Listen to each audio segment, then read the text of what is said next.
magsasaka at mga mangingisda. Siguradong pagkain sa buong bansa, masaganang ani, mataas na kita, maunlad na buhay ng mga magsasaka at mga mangingisda. Siguradong pagkain sa buong bansa, masaganang ani, mataas na kita, maunlad na buhay ng mga magsasaka at mga mangingisda. Siguradong pagkain sa buong bansa, siguradong pagkain sa buong bansa, siguradong pagkain sa buong bansa, siguradong pagkain sa buong bansa.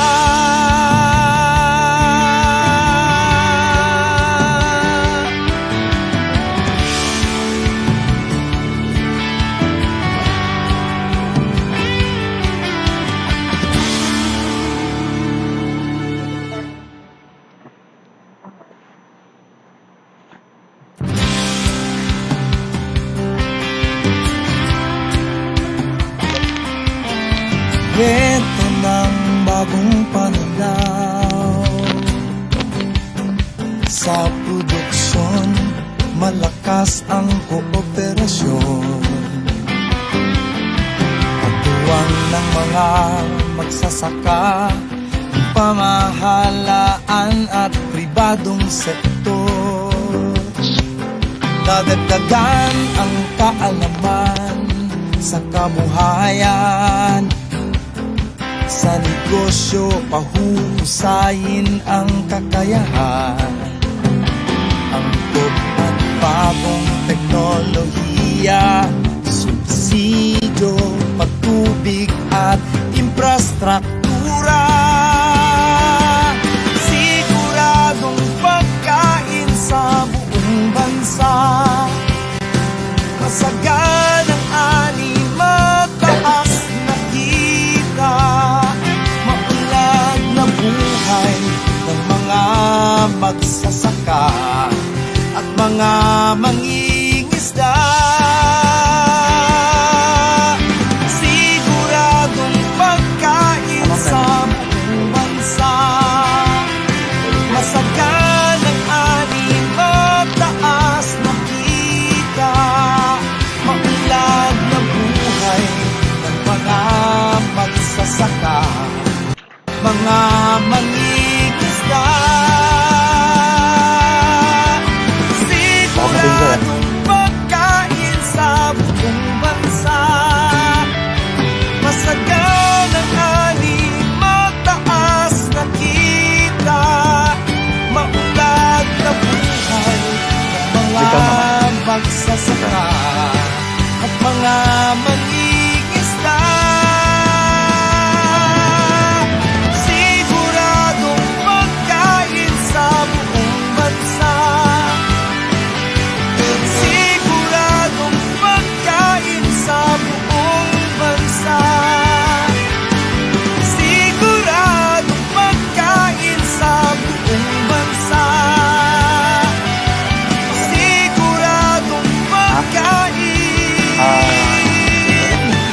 sa buong bansa.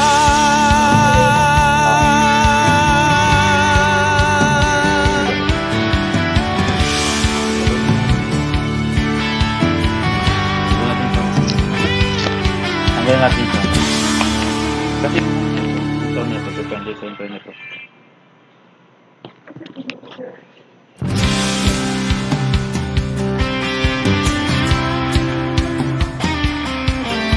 Kwento ng bagong pananaw sa produksyon, malakas ang kooperasyon. mga magsasaka, pamahalaan at pribadong sektor. Dadagdagan ang kaalaman sa kabuhayan, sa negosyo pahuhusayin ang kakayahan. Angkop at bagong teknolohiya, subsidyo, patubig at infrastruktura.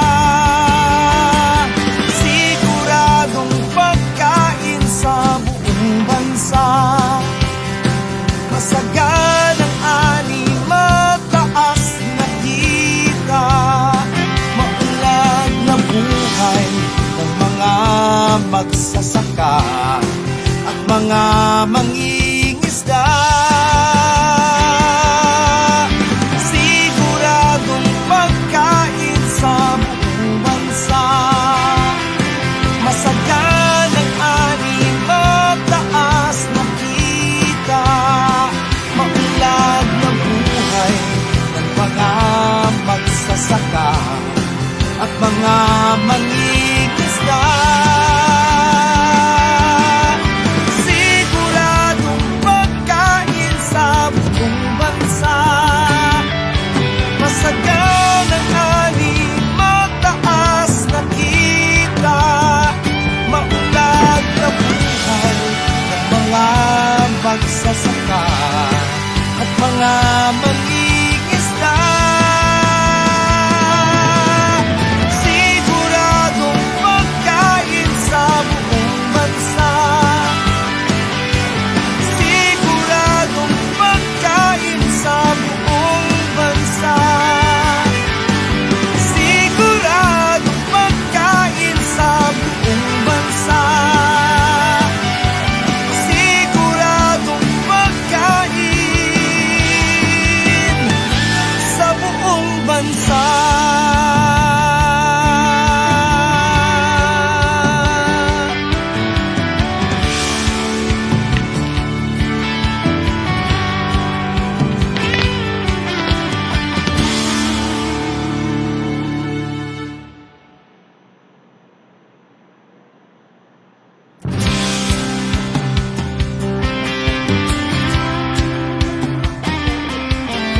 Ito ng bagong pananaw sa produksyon, malakas ang kooperasyon. Katuwang ng mga magsasaka, pamahalaan at pribadong sektor. Dadagdagan ang kaalaman sa kabuhayan, sa negosyo pahuhusayin ang kakayahan.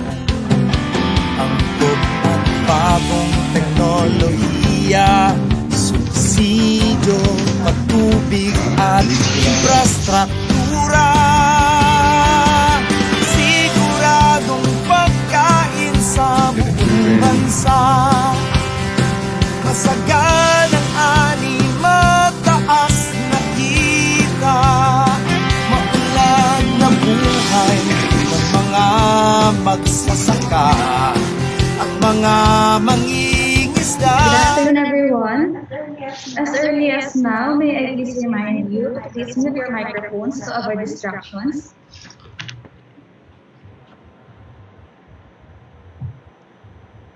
Good afternoon, ladies and gentlemen, and I welcome you to the virtual public consultation of BPI Food Safety Draft Regulations. In a few minutes, we will start, so please settle down. Time check, it's exactly 2:01 in the afternoon.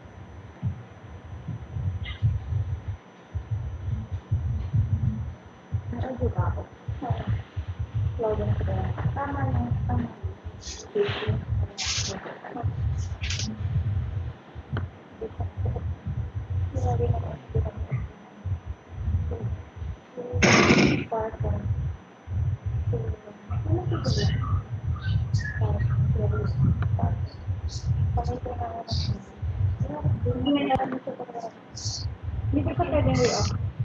Hindi pwedeng i-off. Wait lang.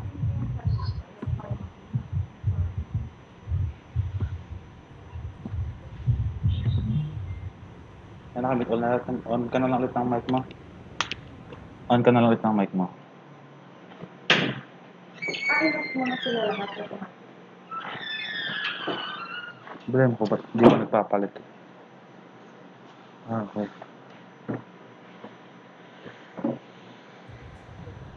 Kung naglalay yung buhok ko sa ulo.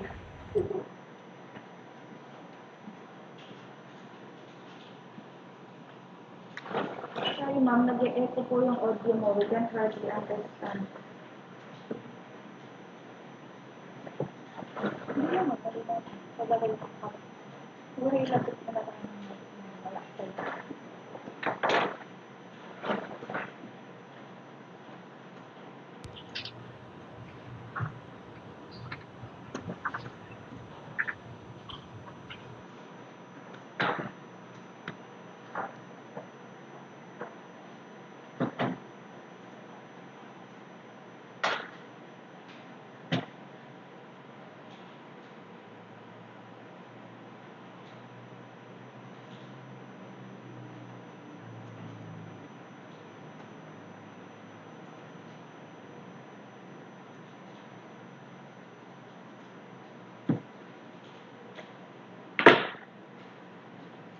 Nakakapag-ano pa rin. Nakakapag-thumbs up pa rin pa sila kahit nakamit sila.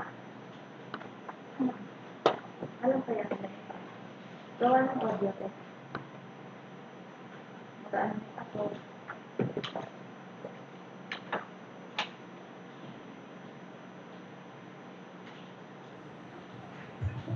Good afternoon again, ladies and gentlemen. Is my audio loud and clear? Please react. In your Zoom account platforms, there is a reaction button on your screen. Please react thumbs up if you can hear me loud and clear. Thank you.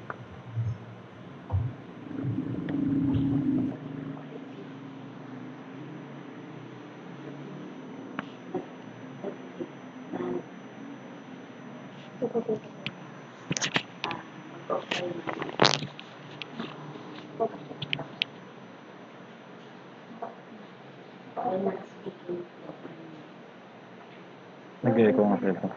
Nag-echo sa amin. Loud and clear po, ma'am. Okay yung mga mic, di ba? Okay.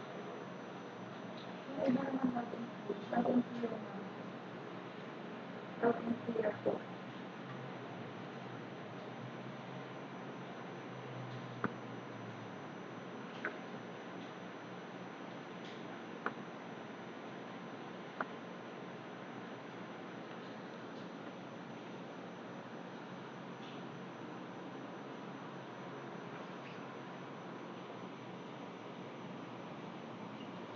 Uy,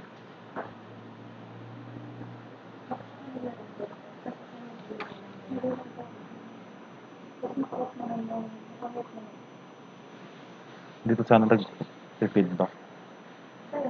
Hindi, dito sa live yung ano. Sa live nagkakita. Ah.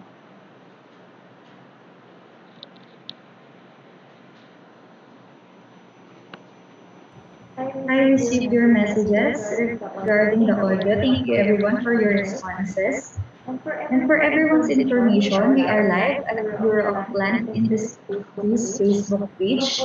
So for our colleagues that can't join our Zoom meeting, you can watch us in our Facebook Live. So it's at Bureau of Plant Industry. It's live right now.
Once again, good afternoon, ladies and gentlemen, and welcome to the virtual public consultation of BPI Food Safety Draft Regulations. Once again, may I request everyone to please mute your microphones to avoid distractions. I would like to acknowledge the presence of Ms. Charo Ampil from BA Policy Research Services. In a few minutes, we'll be starting our program. So may I please request everyone to settle down.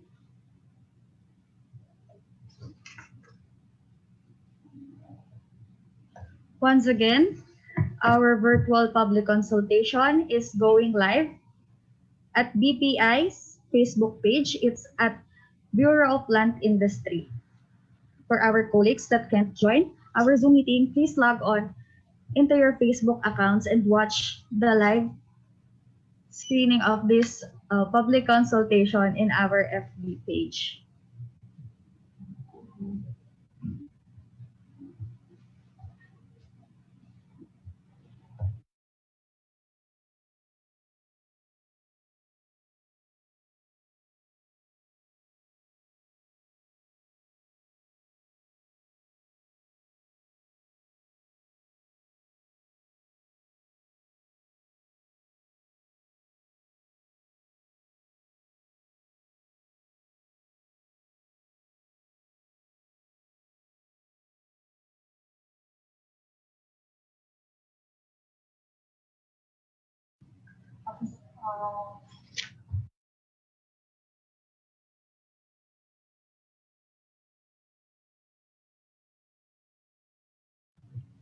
I would also like to acknowledge the presence of BPI's legal consultant, Attorney Paz Benavides. Good afternoon, Attorney. Also, the BPI's National Plant Quarantine Services Division. Welcome to our virtual public consultation on BPI's Food Safety Draft Regulations. I hope everyone is settled.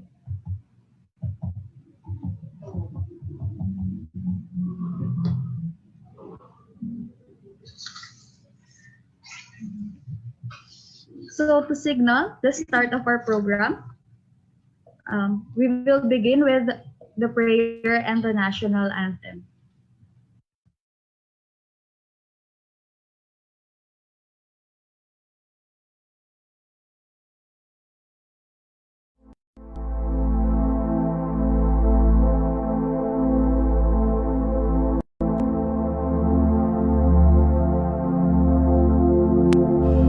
Almighty God, our Father, we praise and thank you for this day.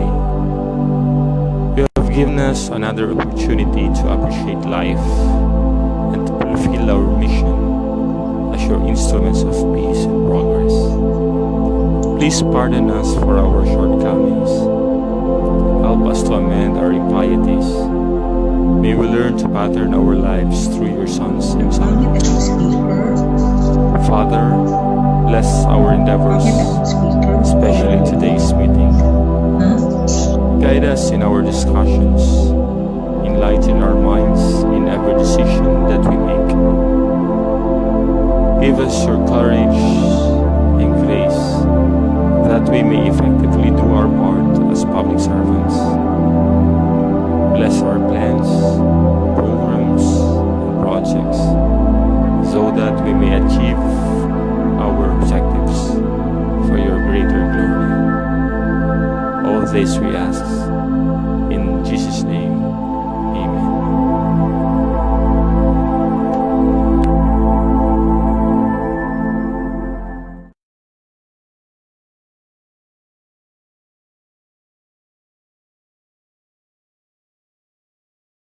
Mga kababayan, ang pambansang awit ng Pilipinas. Bayang magiliw, perlas ng silanganan, alab ng puso, sa dibdib mo'y buhay, lupang hinihingi. hinirang, duyan ka ng magiting sa manlulupig. Di ka pasisiil sa dagat at bundok, sa simoy at sa langit mong bugaw. May dilagang tula at awit sa paglayang minamahal, ang kislap ng watawat mo'y tagumpay na nagniningning, ang bituin at araw niya.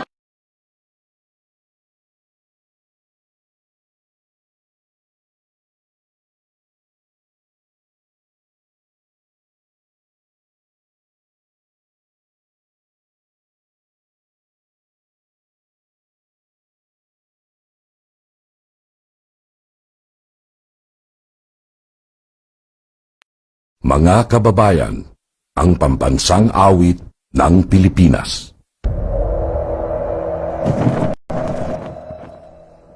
Bayang magiliw, perlas ng silanganan, alab ng puso, sa dibdib mo'y buhay. Lupang hinirang, duyan ka ng magiting sa manlulupig. Di ka pasisiil sa dagat at bundok, sa simoy at sa langit mong bugaw. May dilagang tula at awit sa paglayang minamahal, ang kislap ng watawat mo'y tagumpay na nagniningning, ang bituin at araw niya kailan pa may di magdidilim. Lupa ng araw ng walhatit pagsinta, buhay ang langit sa piling mo. Aming ligaya na pag may mga api, ang mamatay ng dahil sa'yo.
Good afternoon, ladies and gentlemen. Good afternoon, everyone, and welcome to the virtual public consultation of BPI's Food Safety Draft Regulations. Let me introduce myself. I am Geraldine Bailon, and I am your facilitator this afternoon.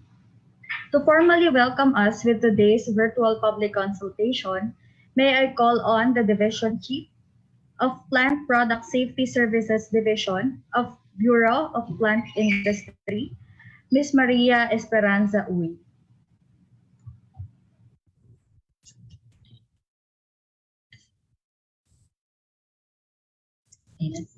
So good afternoon everyone. Magandang tanghali po sa ating lahat. First of all, I would like to welcome you all to this virtual public consultation on the BPI's 3 draft regulations na intended po to support the implementation of the Food Safety Act and also of DC6 Department Circular number 6 series of 2020. Technically, this is already the third round of consultation that we have conducted relative to this draft regulations, and hopefully we would be able to have this signed and finish this have this guideline signed. With me are the panel of resource speakers, Mr. Boyet Antioquia from the National Plant Quarantine Services Division, our legal consultant, Attorney Paz Benavides, the former BPI director, and also from the APRS, Ms. Charo Ampil. Thank you very much.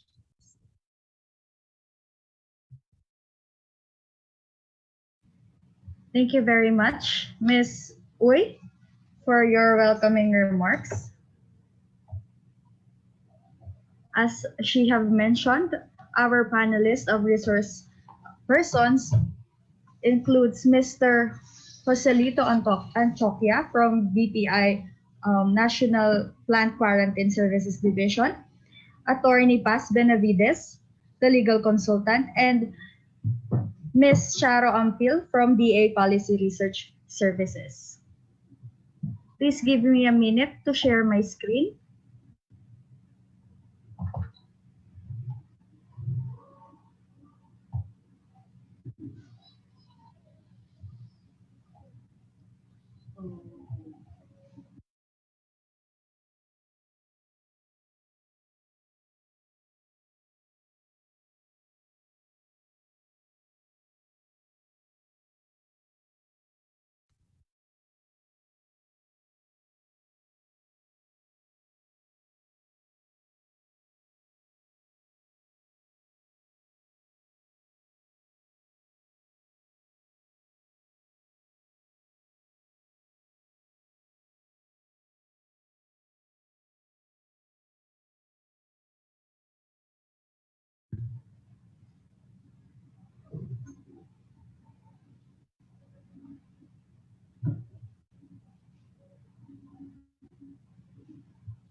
Once again, welcome to the virtual public consultation of BPI's Food Safety Draft Regulations. I am your facilitator this afternoon, and I am Geraldine Bailon. So for this afternoon, I hope you're seeing my screen. For this afternoon, we have started the registration at 2 o'clock in the afternoon, followed by the opening program consisting of the prayer and the national anthem. A while back, Ms.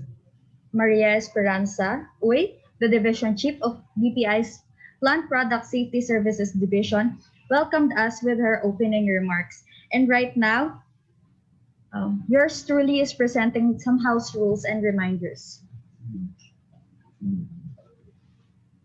After which, we will formally start the presentation of the draft regulations. We will start with the licensing and registration of food business operators and facilities, which will be discussed by Ms. Jane Vinapelle, followed by the requirements on the designation and registration of Food Safety Compliance Officers or FSCO, which will be presented by Mr. Christian Allen Talion. Lastly, the requirements on the official accreditation of BPI training service providers on food safety will be discussed by Ms. Desiree Ann S. Balinan. After the discussion and presentation of the draft guidelines, we will be having the open forum. This will be the question and answer portion. As mentioned earlier, or the panelists of the resource speakers will facilitate this part. Hopefully at 4 p.m. we will have our closing remarks with Ms. Noreen Escobar, the Assistant Division Chief of BPI Plant Product Safety Services Division. So some reminders, please make sure that your camera and microphones are working properly. However, please mute your microphones as of the moment and during presentations. We are encouraging you to turn on your camera so we can see you. Also, so the facilitators and the presenters will see you. Once again, please mute your microphones. Questions will not be entertained during presentations. I will repeat, questions will not be entertained during presentations. All questions, however, will be entertained during the open forum. That's why we have a designated time for the question and answer portion. During the open forum, you may use the raise hand button and wait for the facilitator, yours truly, to call your name before asking your question. Or you may use the chat box for questions or comments. I will repeat that. During the open forum, use the raise hand button and wait for the facilitator to call your name before asking your questions. Or you may also use the chat box for questions or comments. And for everyone's information, for our colleagues that are not part of the Zoom meeting, the Zoom meeting is also live at BPI's Facebook page.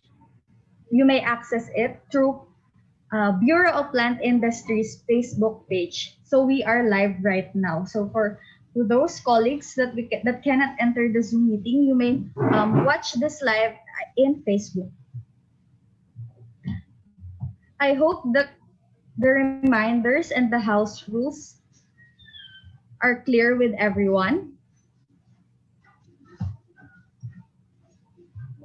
And moving forward, we will now start with the presentations of the draft regulation. Please give us a minute to prepare the presentations. Thank you.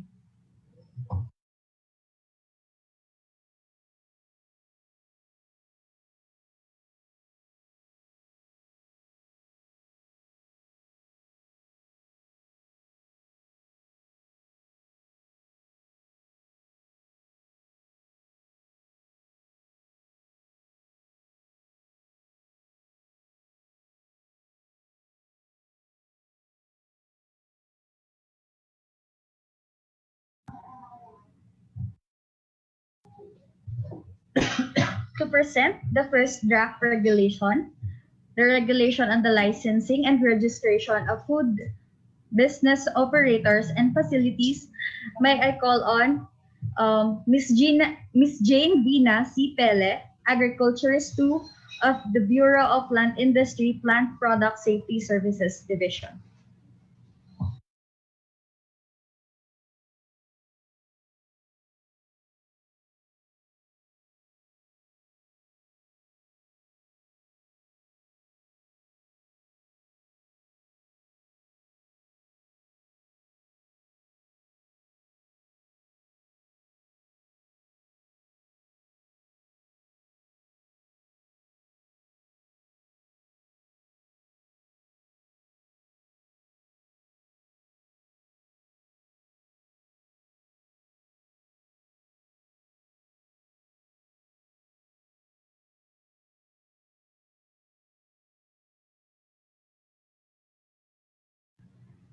Again, please give us a minute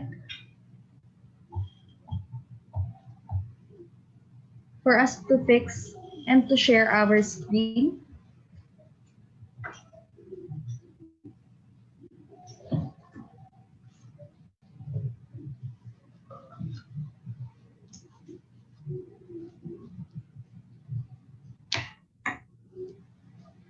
Once again, our first presenter will present the draft regulation on the licensing and registration of food business operators and facilities.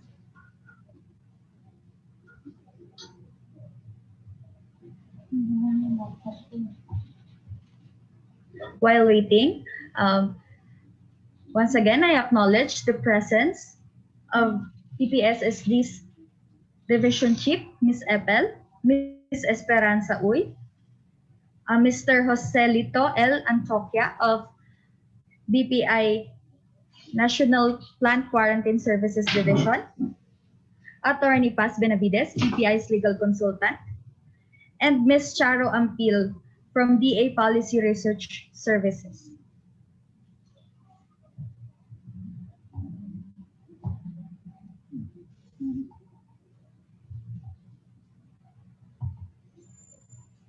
For those of you that have just entered the Zoom meeting, good afternoon and welcome to the virtual public consultation on BPI's food safety draft regulations.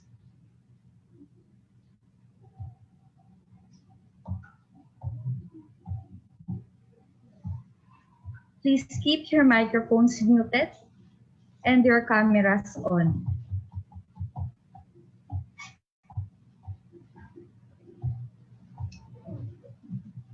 This Zoom meeting is also shown live at the Bureau of Plant Industries Facebook page.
So hello po, good afternoon everyone. Naririnig po ba ako? Loud and clear po ba? And nakikita niyo na po ba yung presentation ko po? Okay, so ayan. So mag-start na po ako ng presentation ko po. So first, I'll be presenting the requirements on the licensing and registration of food business operators engaged in the primary production, processing, storage, transport, and distribution of plant food. So ito po ay kapag na-approve, magiging BPI administrative circular po ito. So pursuant to the Republic Act number 10611, also known as the Food Safety Act of 2013, and its implementing rules and regulations, this circular is hereby promulgated. Article 1, Introductory Provisions. So under Section 2 is the definition of terms. The terms are defined in the definition of terms of JDA, DOH, Administrative Order 2015-007, and DA-6 Series of 2020 are hereby adopted. For the purpose of this circular, the following terms are used. So ito pong mga i-define po is ito po yung mga hindi po na-define sa Food Safety Act at saka sa DC-6 po. So this is just an additional terms na ginamit po dito sa circular po or sa draft regulation po na ito. First is the Food Safety Plan. So this consists of the primary documents in a preventive controls, food safety system that provides a systematic approach to the identification of food safety hazards that must be controlled to prevent or minimize the likelihood of foodborne illness or injury. It contains a collection of written documents that describes activities that ensure the safety of food during production and processing stage. Internal control system is a documented system consists of all measures that includes a set of rules, policies, and procedures an organization implements to provide direction, increase efficiency, and strengthen adherence to policies. Licensed distributor refers to any person, individual, or juridical entity who is licensed to engage in any pre-retail distribution activities, including wholesale storage, and multi-purpose wholesaler who distribute not only to retailers but also to restaurant owners or consumers. Licensed exporter refers to any person, individual, or juridical entity or an authorized representative who transacts with BPI for purpose of licensing and issuance of official certificates used to trade products with another country and who is in possession of or in any way entitled to the custody or control of any plant food exported from the Philippines. Licensed importer refers to any person, individual, or juridical entity or owner or an authorized representative who transacts with BPI for the purpose of licensing and who is entitled to the custody of control of any food imported into the Philippines. Licensed minimal processing facility defined as an authorized food business establishment where plant food is received and minimally processed prior to the distribution to commerce. Licensed packing facility refers to an authorized food business establishment where primary plant food prior to distribution to commerce is prepared and packed. Licensed storage facility refers to an authorized food business establishment used for storing plant food prior to processing or distribution for commerce. This shall refer to dry and cold warehouses and other storage facilities. Licensed transport facility refers to an authorized business establishment engaged in transporting plant food for storing, processing, or distribution for commerce. Processing facilities are food business establishment at the secondary production stage participating in minimal processing. So, like yung mga slicing, dicing, chilling, freezing, grinding, shredding, peeling, and milling. And packing of plant food, yung rice milling facility, freezing facility, banana and mango packing facilities, and etc. Food processes that convert the primary foods to flour, for example, will also be included in this category. This also covers on-farm processing facilities selling directly to consumers. Registered farms refers to any authorized farm at the primary production stage, producing raw plant food for processing, distribution, and export of plant food. Example is yung rice farms, fruits, or other vegetable farms. Retailers refers to food businesses participating in food retail activity that sell food to the final consumer, such as supermarkets and market stalls commonly found in traditional markets. And service sector includes all forms of catering, including takeaway food stalls and catering facilities in firms, schools, canteens, restaurants, and public institutions.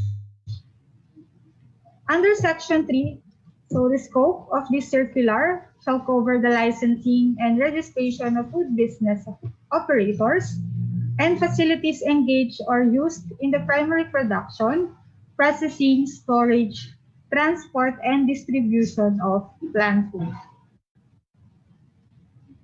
Article 2, licensing and registration. So under this section 4 po, ito na po yung license to operate and certificate of registration.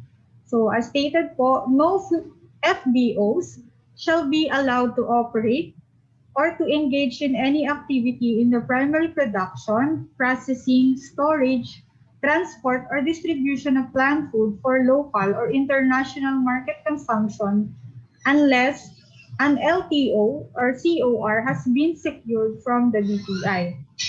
As such, an LTO or COR shall be issued to any person, natural or juridical, dealing with plant food as follows. So ito po yung mga food business operators na kailangan po mag-apply kay BPI for the issuance of license to operate. So si distributor, so ang i-issue po natin is LTO as distributor, LTO as importer, LTO as exporter, LTO for minimal processing facility, LTO for packing facility, LTO for storage facility, and LTO for transport facility. While sa mga farm naman po is certificate of registration yung i-issue po ni BPI po. Under Section 5 is the general documentary requirements for the issuance of LTO. All applicants for LTO shall submit the following general documentary requirements. So ito po yung mga general documentary requirements na kailangan pong isubmit ng mga food business operators na mag-a-apply for issuance of LTO. So first po yung notarized application form with attached 2x2 colored picture in white background of the owner or authorized representatives and designated food safety compliance officer applying for the issuance of LTOs, current mayor's permit or business permit, current sanitary permit, certificate of registration from Security and Exchange Commission for corporation. Kapag naman po mga cooperative is yung Cooperative Development Authority, Department of Trade and Industry for single proprietorship. And then kailangan din po mag-submit ng Philippine Economic Zone Authority or PEZA for those in economic zones. And then this is the new requirement po, yung Internal Control System or ICS and Food Safety Plan to include traceability system and recall program. So this is not applicable for transport facilities. Number 7 requirement is the certificate of attendance for food business operator representative and designated plant food safety compliance officer on applicable training or seminar on quality standards and codes of practices conducted by any of the following. So pwede pong trainings from ATI, from BPI, from DA regional field offices, from the state universities and colleges, or from the BPI officially accredited training service provider. And then last general requirement is the BPI inspection report. Under Section 6 is the specific documentary requirements for the issuance of LTOs. So in addition to the general documents as provided in Section 5, applicants for LTOs shall submit the following additional documentary requirements. So kung ikaw po ay aplikante ng for LTO as distributor, ito po yung mga additional specific requirements na kailangan po i-submit. So first is yung contract of lease or proof of ownership of processing, transport, storage, facility, or warehouse, if any. Valid supply contracts between distributor and registered farm supplier indicating area coverage or yung hectarage, volume, and period of contract. And then valid supply contracts with licensed exporters or licensed importers, if any, and notarized certification from distributor indicating that the plant food for sale is sourced from licensed importers with whom it has existing supply contracts. The plant food for sale are sourced from registered farms with whom it has an existing supply contracts, or the plant food for sale is not illegally acquired. Kung ikaw naman po ay importer, so mag-apply ka po for LTO as importer, additional specific requirements is the VOC certificate of registration, contract of lease, or proof of ownership of storage facilities, warehouse, and then yung sketch map po ng storage or ng processing facility if any. Kapag naman po ikaw ay exporter and nag-a-apply for LTO, you have to submit valid contract of lease, proof of ownership of registered farm, if any, valid contract or proof of ownership with licensed processing, transport, and storage facilities, if any, valid supply contracts between exporter and registered farm or licensed distributor indicating area coverage, volume, and period of contract, and yung brand name po. Pag minimal processing facility naman po ang i-apply for licensing, you have to submit the layout, features, and location of the facility, list of technical and non-technical personnel, list of quality assurance personnel with corresponding qualifications, certificate of registration of farm source, pest management program, and yung list of licensed distributor. LTO packing facility, so ito po yung mga isasubmit, layout, features, and location of packing facility, list of technical and non-technical personnel and quality assurance personnel with corresponding qualifications, packing facility process flow, certificate of registration of farm source, and yung list of licensed exporter and licensed distributor. For a storage facility, so pag magpapalisensya po, ang isasubmit po ay feature and location of the facility, list of technical and non-technical personnel, notarized list of contract or proof of ownership of cold storage or dry warehouse facility, certificate of registration of farm source, list of licensed distributor, list of licensed minimal processing facility. So for the transport facility, so for the licensing ng transport facility, kailangan po mag-submit ng list of vehicle used by the transport facility, list of affiliated distributor, exporter, importer, or processor, features, front, back, side, and interior of the vehicles including plate number, and copy of original receipt or certificate of registration of each vehicle. Under Section 7 is the registration of farms. Applicants for registration of farms shall submit the following documents. So ito naman po yung para dun sa mga magpaparehistro ng mga farms or yung mga source nyo po nung inyong commodity.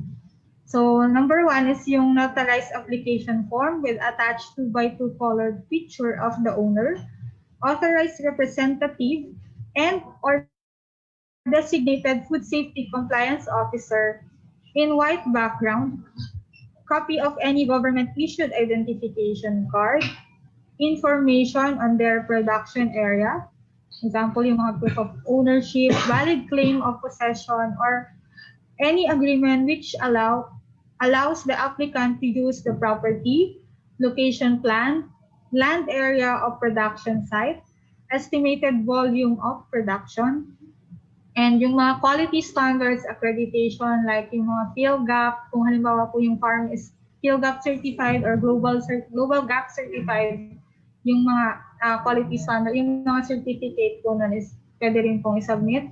And then yung certificate of attendance of owner, farm manager, or quality assurance personnel in a training on GAP and BPI inspection report.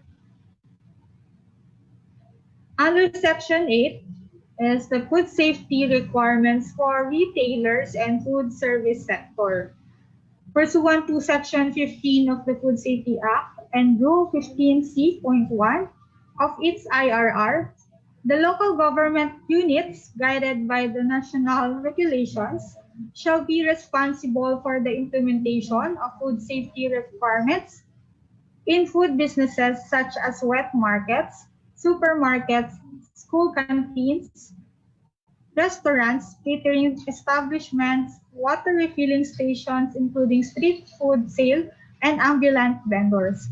So, sinasabi po dito sa Section 8 na ito yung mga coverage po ng local government unit na ito pong mga supermarkets, yung lahat po ng na-mention na food businesses ay covered po sila or si LGU po yung may hawak po sa kanila. In terms din sa implementation ng food safety within their areas of jurisdiction. As such, the LGU within their areas of jurisdiction shall ensure that retailers and service sectors comply with national standards and food safety requirements for the activities and facilities used for the production, handling, processing, preparation, transport, and storage of plant foods, provided, however, that the BPI shall conduct random post-market surveillance on retailers and service sectors to determine the compliance with food safety requirements. Section 9, Licensing or Registration Procedure. So the following steps or procedure shall be observed in the issuance of license to operate or certificate of registration. So first step is the evaluation of the application. The applicant for LTO or COR shall submit to the BPI the notarized application form and the documentary requirements specified in this circular. Upon submission, the designated staff at the BPI shall check the submitted application as to the completeness of the required documents. Application with incomplete requirements shall be returned to the applicant stating the reason for non-acceptance. The BPI designated staff shall evaluate the submitted accomplished application form together with the required documents, including the ICS, recall program, and traceability system. Only applicant who has submitted the complete documents shall pay the application fee. So after ng evaluation ng application is the next step is payment of application fee. So the applicant shall pay the application fee at BPI cashier in accordance with Section 13 herein. Next step is schedule for orientation. So after evaluation of complete documentary requirements, the applicant shall be advised for the schedule of orientation. Then after the orientation, inspection of FBO or facility. So the FBO establishment, facility, and or farms shall be inspected for validation purposes and compliance with the requirements provided in this circular. The members of the BPI registration team and or staff of the nearest BPI regional office shall conduct inspection of the business enterprise. BPI inspection report shall be prepared by the inspection team, which shall be considered in the evaluation of the application. So after inspection is the endorsement of the application. The chiefs of the Plant Product Safety Services Division and the National Plant Quarantine Services Division, as applicable, shall endorse the application to the BPI Director upon compliance with the food safety and quarantine requirements for appropriate action. All decisions on the application shall be in writing, including the reason if the application is denied. So once po na ma-endorse na, last step is the release to the applicant. So only the applicant or his authorized representatives shall be allowed to receive the LTO or COR and other proof of LTO or COR. Scanned copy of the same may be sent by email to the concerned regional office of the BPI upon request. Likewise, all LTOs or CORs are barcoded for online viewing possible.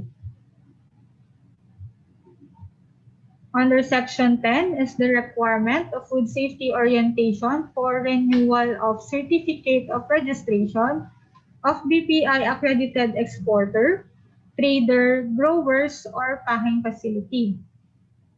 In addition to the documentary requirements as provided in Section 5, 6, and 7 of this circular, all BPI accredited exporter, trader, growers, or packing facility pursuant to BPI Memorandum Number 40, Series of 2012, or yung Guidelines for the Accreditation of Exporters, Traders, Growers, and Packing Facilities for Export of Fruits and Vegetables shall undergo orientation in food safety and comply with this circular for purposes of issuance of or conversion of their accreditation to LTO or COR. Under Section 11, validity of license or registration, the LTO or COR shall be valid for 3 years to count from the date of issuance indicated in the LTO or COR. Section 12, renewal of LTO or COR. So the procedure outlined in Section 9 hereof shall be observed in processing of applications for renewal of LTOs or COR. Moreover, the following measures shall be complied with. So the Office of the Director shall issue a renewal of license to operate or renewal of certificate of registration. For FBOs who failed to renew the LTO or COR 6 months before the expiration date, the following procedure shall be applied. First po, after nung expiry date, the name of the FBO shall be delisted from the list of licensed FBO uploaded in BPI website and DA website. In case the FBO apply for relicensing or after the expiry date of or after being delisted from the roll, the FBO shall be considered as new applicant. The previously assigned code or registration number of the FBO shall be used in the certificate of renewal LTO or renewal COR. The members of BPI registration team and or staff of the nearest BPI office shall conduct audit of the business enterprise.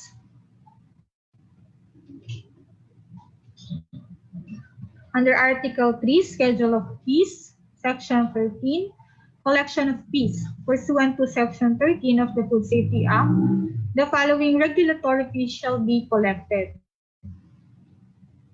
So for LTO and renewal of LTO of warehouses, either cold and dry and other storage facilities, the required fees po is 2,600, application fee included. So kasama na po yung application fee.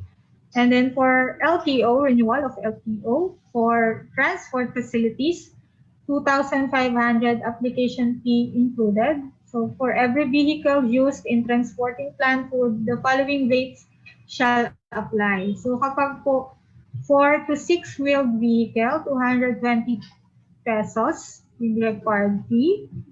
Kapag naman po 8 wheeled vehicle, 330 pesos yung required fee natin. And then for vehicle with 10 or more wheels, is 440 pesos yung rate po ng fee. For LTO as distributor, 5,000 pesos application fee for included. For LTO minimal processing facility, also 5,000. Included na rin po yung application fee. And then renewal for LTO as distributor and LTO minimal processing facilities, 2,500 pesos. Included na rin po ang application fee. Regulatory fees as provided under DA Administrative Circular Number 9, Series of 2015, as amended shall likewise apply as follows. So, yung application fee po is 1,000 and then kapag po mag-a-apply as importer or yung issuance po ng LTO for importer is 5,000, included na po ang application fee. As exporter po is 5,000 din po. And then LTO in packing facility is 2,500, including application fee. And then kapag po may additional na packing facility, mag-a-add po ng 200 pesos per additional packing facility. And then renewal of license to operate is 2,500 pesos, including application fee. So under Article 4, in sanctions and penalties, Section 14, prohibited acts. So the following acts are prohibited.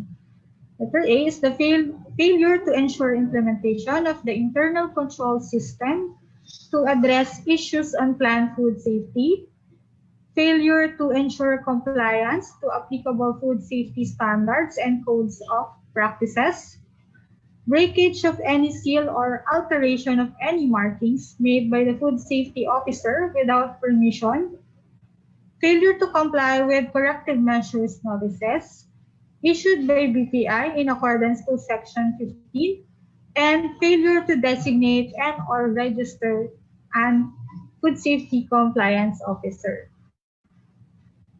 Section 50 is show cause order. So if the BPI receives any complaint from any person alleged or designated food safety officer finds any violation committed by a food business operator of the prohibited acts in Section 37 of the Food Safety Act or Section 13 hereof, the BPI shall issue an show cause order through designated food safety compliance officer requiring the food business operator to explain in writing the reported allegations or illegal act within 48 hours upon receipt of the show cause order.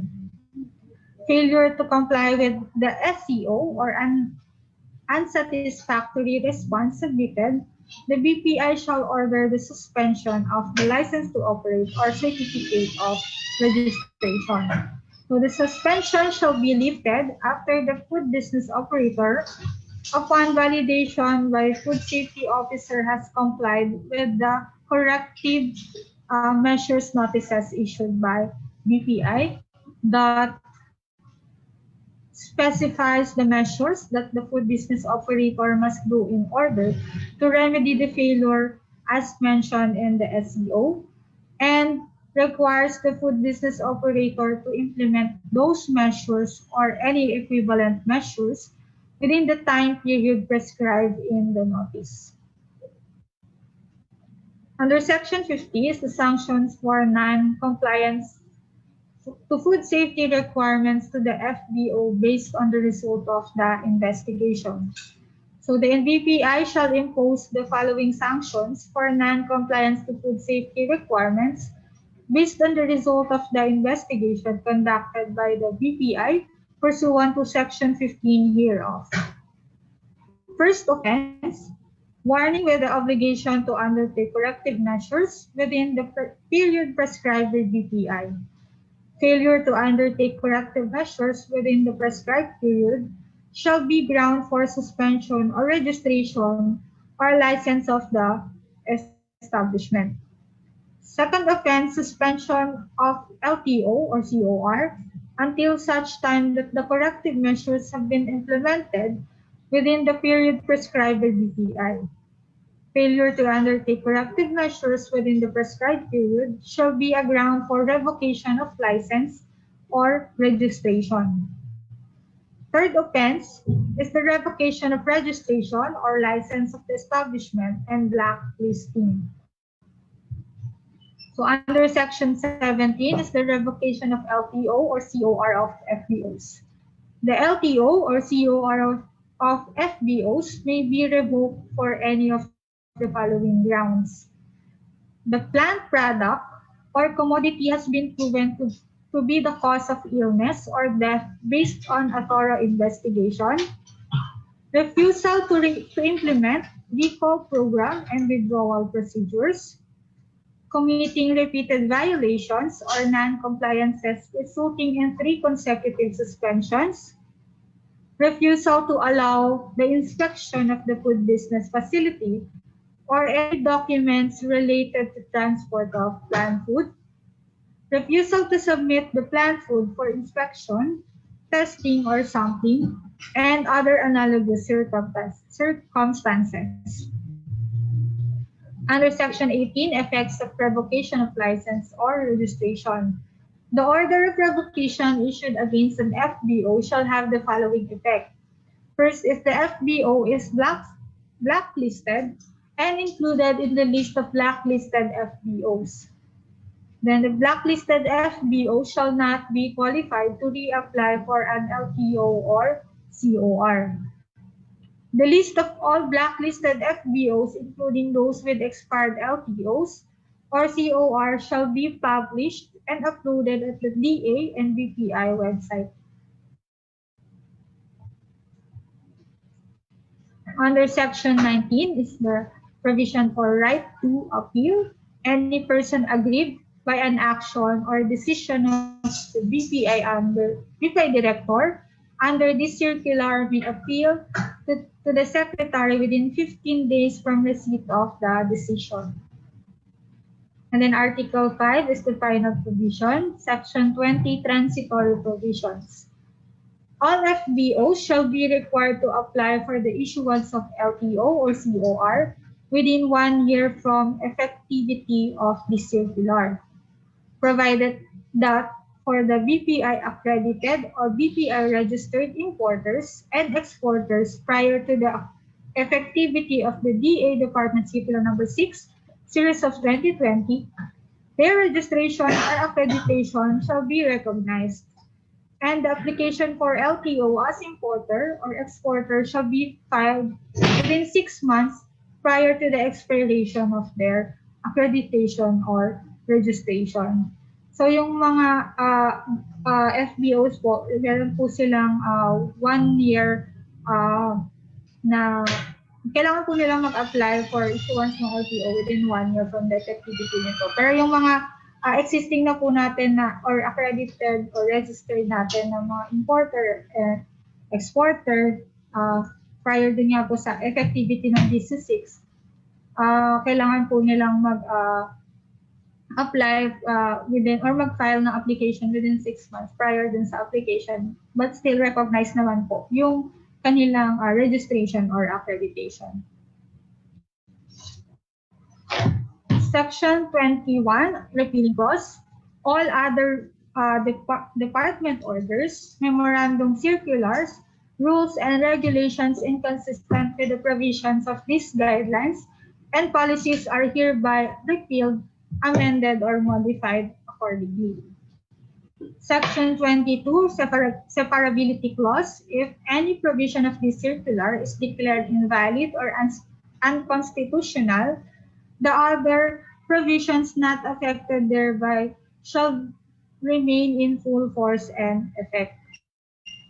And then Section 23 is the effectivity. So the circular shall take effect 15 days after its publication in 2 newspapers of general circulation and after registration with the Office of the National Administrative Register UP Law Center.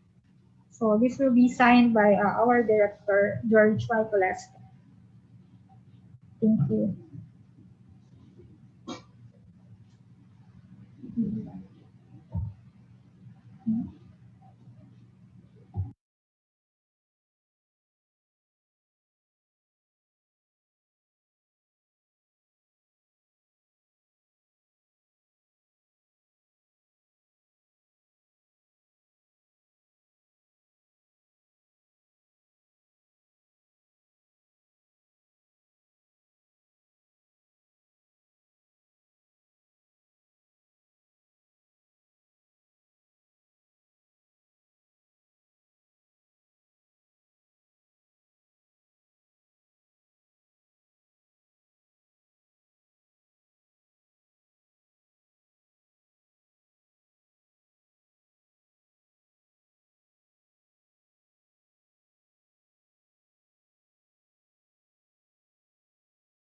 Nakamute po kayo. Hello, good afternoon. Once again, thank you to Ms. Jane Vina Cipele for presenting the draft regulations on the licensing and registration of food business operators and facilities. Moving forward, may I call on Mr. Christian Allen Talion to present the draft regulations on the requirements on the designation and registration of food safety compliance officers. Please give us a minute to fix the presentation. Thank you.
Hello, good afternoon.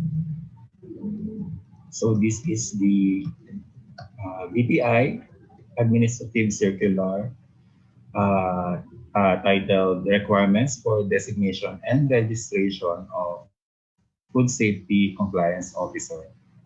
So remember, this is one of the requirements under the Food Safety Act, pursuant to Republic Act number 10611, and its implementing rules and regulations. This circular is hereby used.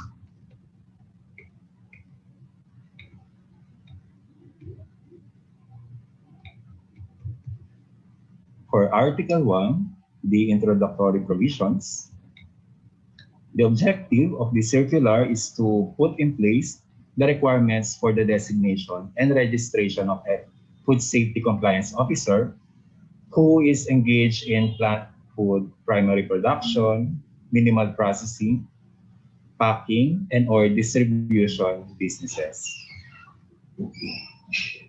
For the definition of terms, for the purposes of the circular, the terms as defined in the definition of terms ng Joint Department of Agriculture, Department of Health Administrative Order 2015-007, and the DA DC6 series of 2020 are hereby adopted unless otherwise defined hereunder. So for the circular, the following shall mean. For the distributors,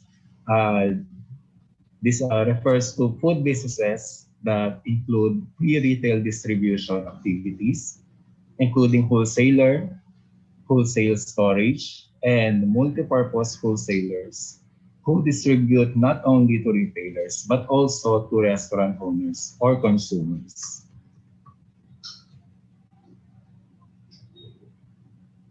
The micro and small enterprises, or MSE, refers to any business activity or enterprise engaged in industry, agribusiness, and or services that has an asset size, including land asset of up to 15 million pesos and an employment size with less than 100 employees. Based on this criteria, micro and small enterprises are as follows, regardless of the type of business ownership. An example, single proprietorship, cooperative, partnership, or corporation.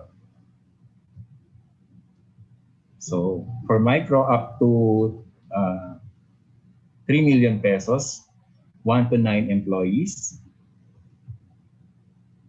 Small, 3 million one to 15 million, 10 to 99 employees. Based on the definition under the Republic Act of 9501 or the Magna Carta for MSMEs, which amended RA 8289 and RA 6977, Magna Carta for Small Enterprises, and on the establishment category used by the National Statistics Office, respectively.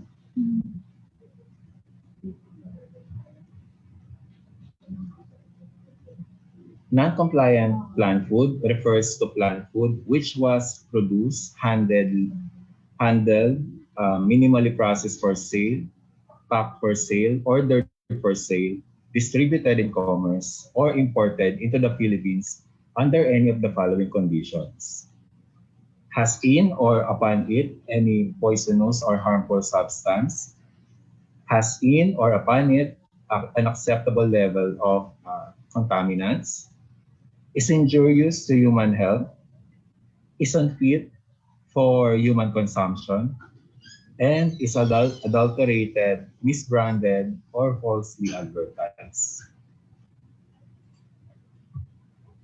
Primary producers refer to food businesses and the primary productions at the primary production stage, producing raw food for consumption, example, rice farms, fruits and vegetable farms. Processing facilities, these are the food businesses and at the secondary production, participating in minimal processing, so slicing, dicing, chilling, freezing, grinding, shredding, peeling, and milling, and packing of plant food. Example is our rice milling facilities, freezing facility, banana and mango packing facilities, etc. For food processes that convert the primary foods to flour are included in this category. Retailers are food businesses participating in food retail activity that sell the food to final consumer, such as supermarket and market stalls. And the service sectors include all forms of catering, including takeaway food stalls and catering facilities in firms, school canteens, and public institutions. So the scope of this circular, the circular shall apply to the designation and registration of food safety compliance officers of food business operators engaged in the plant food businesses as primary producers, processing, minimal processing and packing, and or as distributor.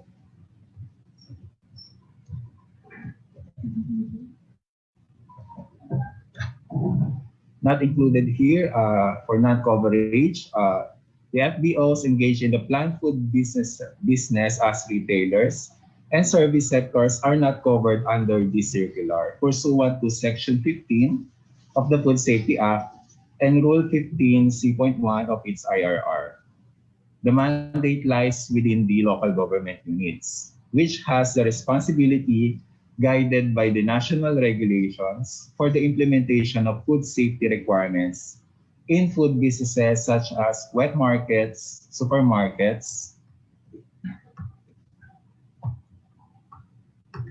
school canteens, restaurants, catering establishments, water refilling stations, including street food sale and ambulant vendors. So hindi po sila kasal part ng scope of the circular.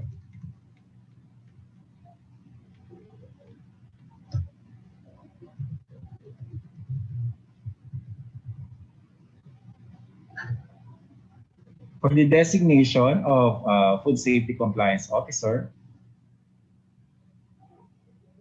consistent with the provisions of Rule 14A.1 of the JDA-DOH-AO number 2015-007, all FBOs shall designate a food safety compliance officer who shall oversee the implementation of the food safety programs and activities of the plant food business including compliance in the food safety requirements and standards.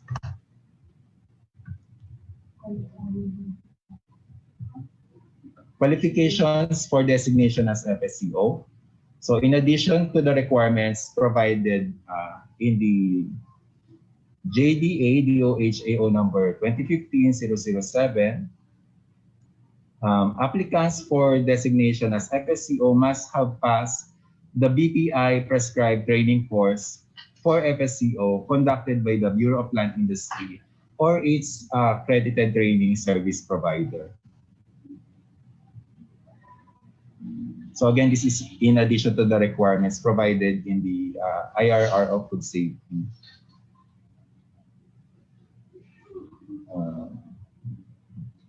Eligibility for designation as FSCO.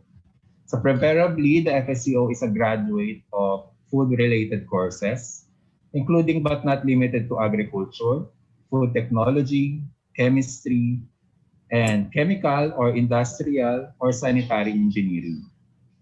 Graduates of other courses must have work experience on plant food safety.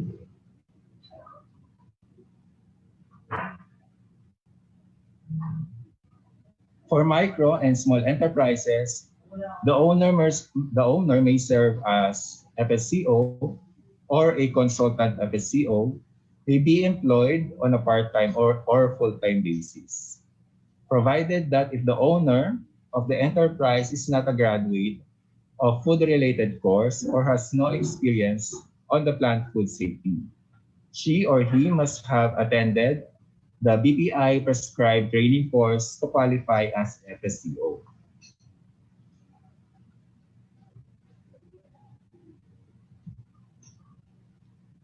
Large and medium-scale food businesses engaged in the production of food in the primary and post-harvest sector of the food supply chain shall designate an FSCO on a full-time basis.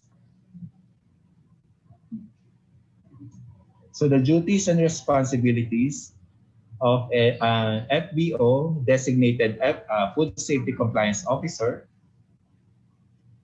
The FBO designated Food Safety Compliance Officer shall have the following duties and responsibilities among others.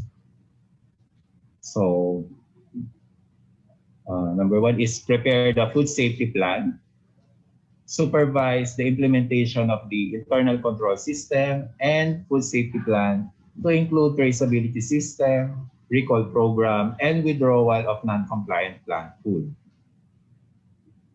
Ensure compliance of the food business operator to codes of practices of good agricultural practices or GAP, good manufacturing practices or GMP, good hygienic practices, GHP, good storage practices, GSP, good warehousing practices, and if available, the Hazard Analysis Critical Control Point or HACCP, and other relevant standards or practices.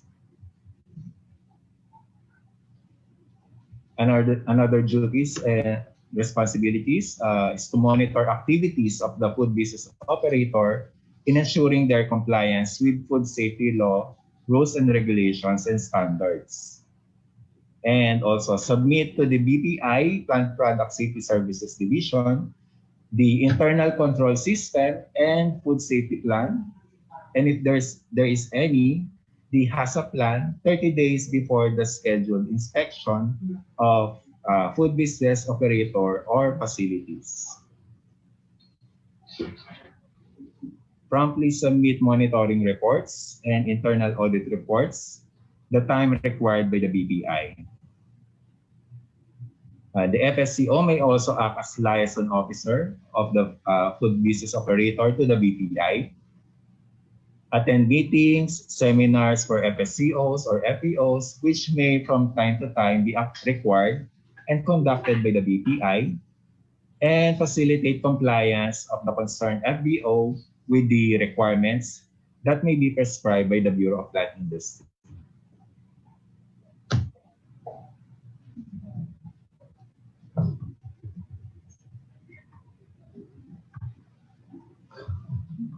So Article 3 refers to the registration of FBO designated Food Safety Compliance Officer. So Section 9, all FBO designated Food Safety Compliance Officers shall register with the BPI in accordance with the qualification set forth in Rule 14A.1 of the IRR and JDADO HAO number 2015-007 and Section 6 hereof. The following procedure shall be observed in the registration of FBO designated Food Safety Compliance Officer. So first, the food business operator shall apply for the registration of its designated FSCO. So at the BPI or its respective regional offices prior to the issuance of a license to operate. The application shall be accompanied by the curriculum vitae and supporting documents showing proof of appointee's qualification.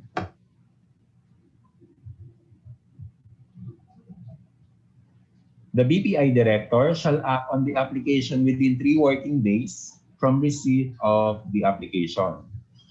A certificate of registration as a designated Food Safety Compliance Officer of the FBO shall be issued to FBO designated Food Safety Compliance Officer with approved application.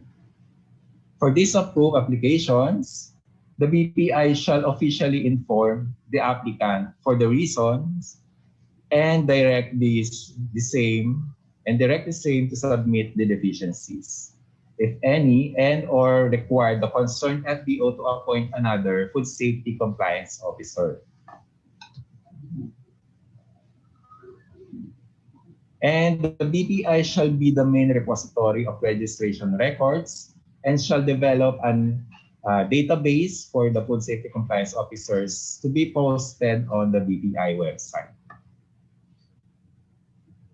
For the registration fees, this is in pursuant to the Section 36 of the Food Safety Act. The regulatory fees for registration of FBO designated FSCO shall be as follows.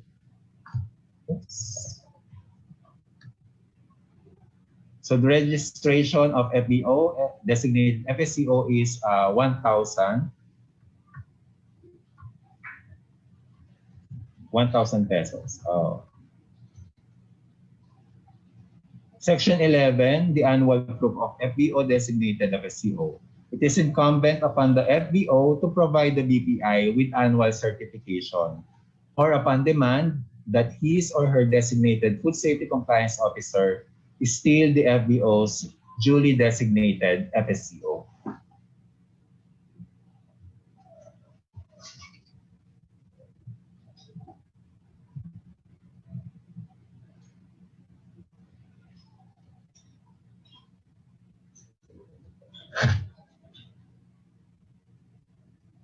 For Article 4, monitoring for food safety, the internal control system or the ICS and food safety plan. So the Food Safety Compliance Officer shall conduct monitoring of ICS and food safety plan. And the FSCO shall conduct in-house monitoring of the implementation of the ICS and food safety plan. The results of the monitoring shall be submitted to the Plant Product Safety Services Division of the BPI on a biannual basis or as deemed necessary by the Bureau of Plant Industry. If applicable,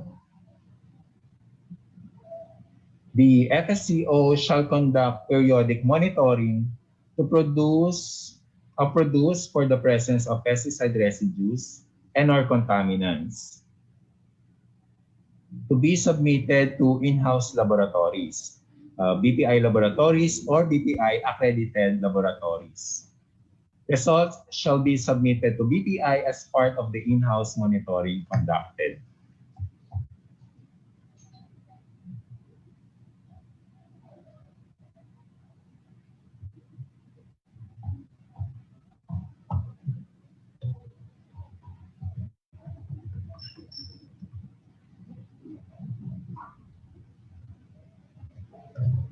For the sanctions and penalties, Section 13 is the suspension of registration of FBO designated Food Safety Compliance Officer. The registration of the FBO designated Food Safety Compliance Officer shall be suspended if he or she fails to implement the food safety plan and submit promptly the monitoring reports and annual internal audit report. The Food Safety Compliance Officer may also be suspended for failure to perform any of the functions enumerated in Section 8 of the circular.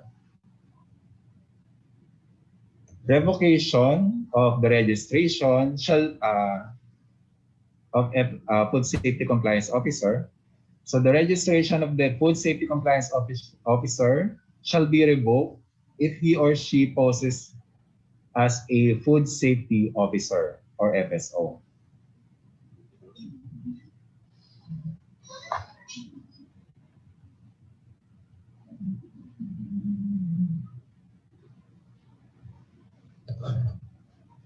Section 15, the show cause order or SCO. For purposes of commencing the process of suspension or revocation of the FSCO's registration, the BPI shall issue an show cause order to the Food Safety Compliance Officer stating the violation as provided in Section 13 and or Section 14 hereof. Failure to comply with the show cause order or an unsatisfactory response submitted, the BPI shall order the suspension or revocation of the registration of the Food Safety Compliance Officer. The suspension shall be in effect until the Food Safety Compliance Officer has provided satisfactory response to and accepted by the BPI. While the designated FSCO is suspended or when the registration is revoked, the FBO shall designate immediately a new Food Safety Compliance Officer within 1 week after suspension or revocation.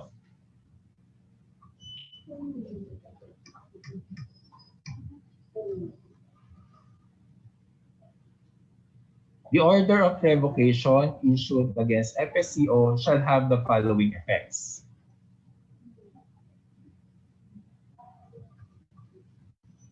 The FSCO is blacklisted and included in the list of blacklisted or delinquent Food Safety Compliance Officer.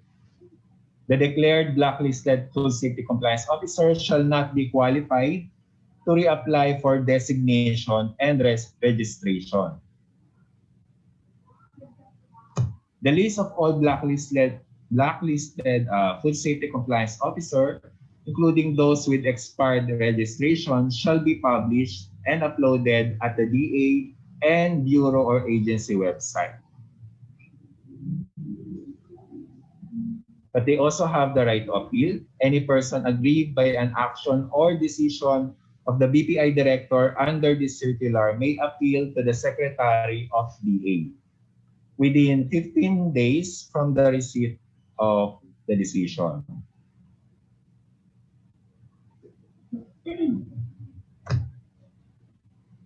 Final provisions, the transitory provisions. Upon effectivity of the circular, all food business operators engaged in plant food shall designate their Food Safety Compliance Officer.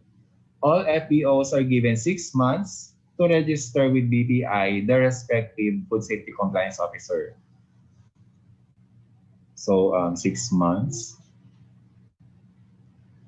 Repealing clause, all other orders, memorandum circulars, rules and regulations inconsistent with the provision of these guidelines and policies are hereby repealed, amended, or modified accordingly. If any provision of this circular is declared invalid or unconstitutional, the other provisions not affected thereby shall remain in full force and effect. And this circular shall take effect 15 days after its publication in 2 newspapers or general circulation and registration within the Office of the National Administrative Register, UP Law Center.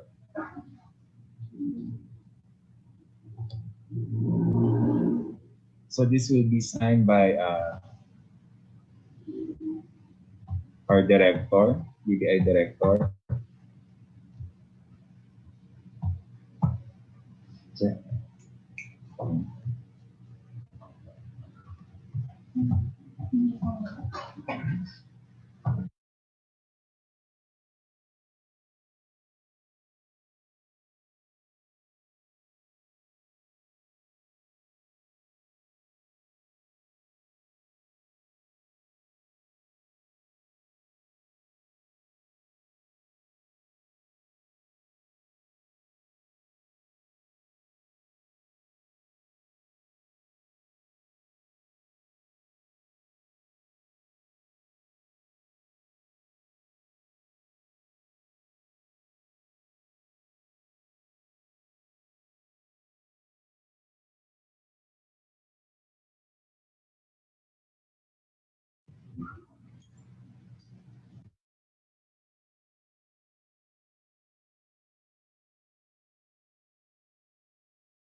Hello.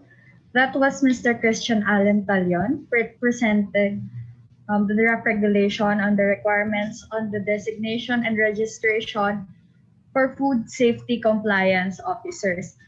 So for the last draft regulation, may I call on Ms. Desiree Ann S. Balinan. She will be discussing the draft regulations on the requirements on the official accreditation of BPI training service providers on food safety.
So hello po, good afternoon.